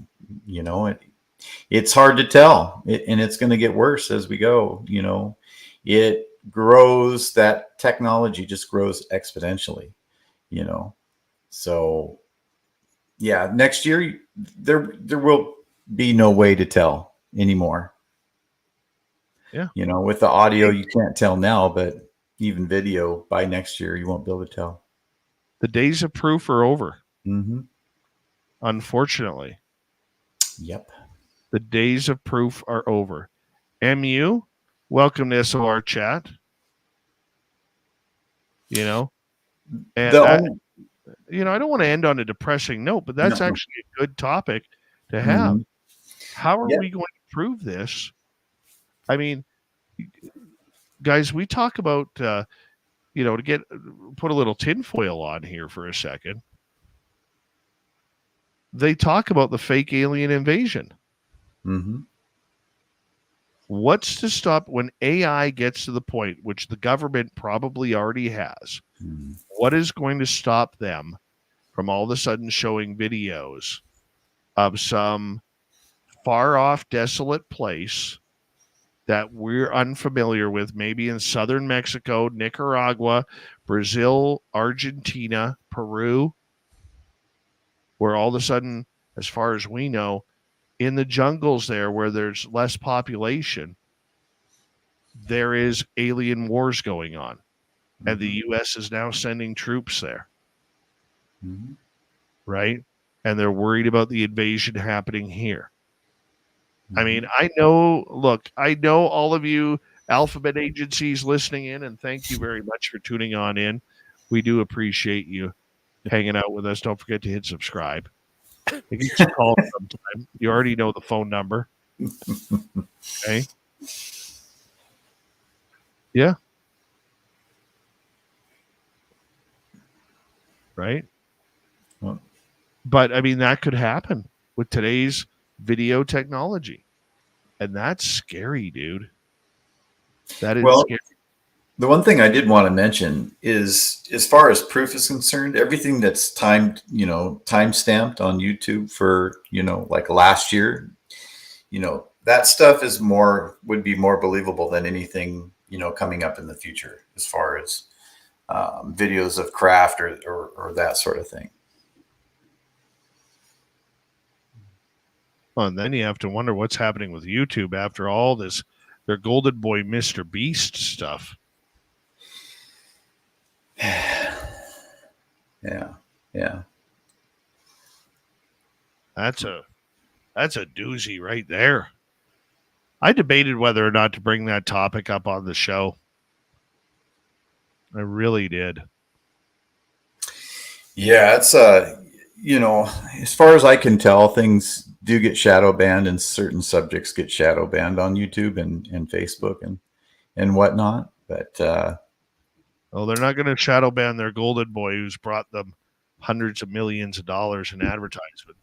Yeah, that's for sure. All right, guys. Tim had to get going. SOR is not on Rumble yet. Rumble is a lot more work than what you think it is. Rumble is not like YouTube. It is very complicated. Earth Goat Trees, how are you? Yes, I know it's Tress, but I just like saying trees.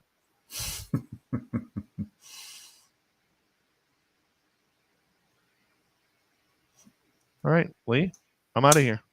Yep, I'm out of here too. Going to bed. Good night, all. Sweet Robbie G's in this weekend.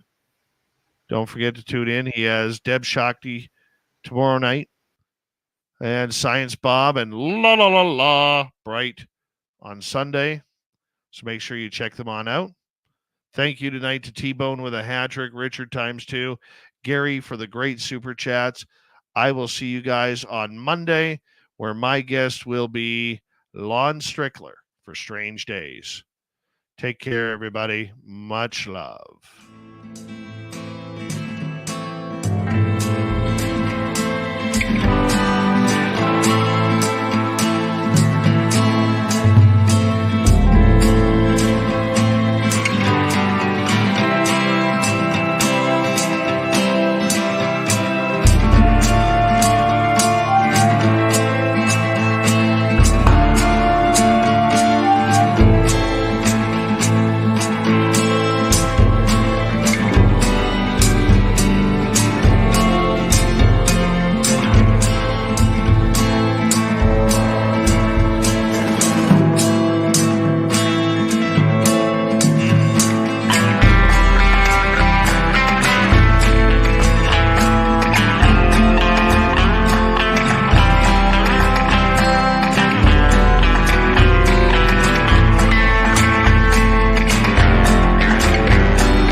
healthy, my friend. You too. If you need bail money, give me a call. Always, Dad. Take care. You too.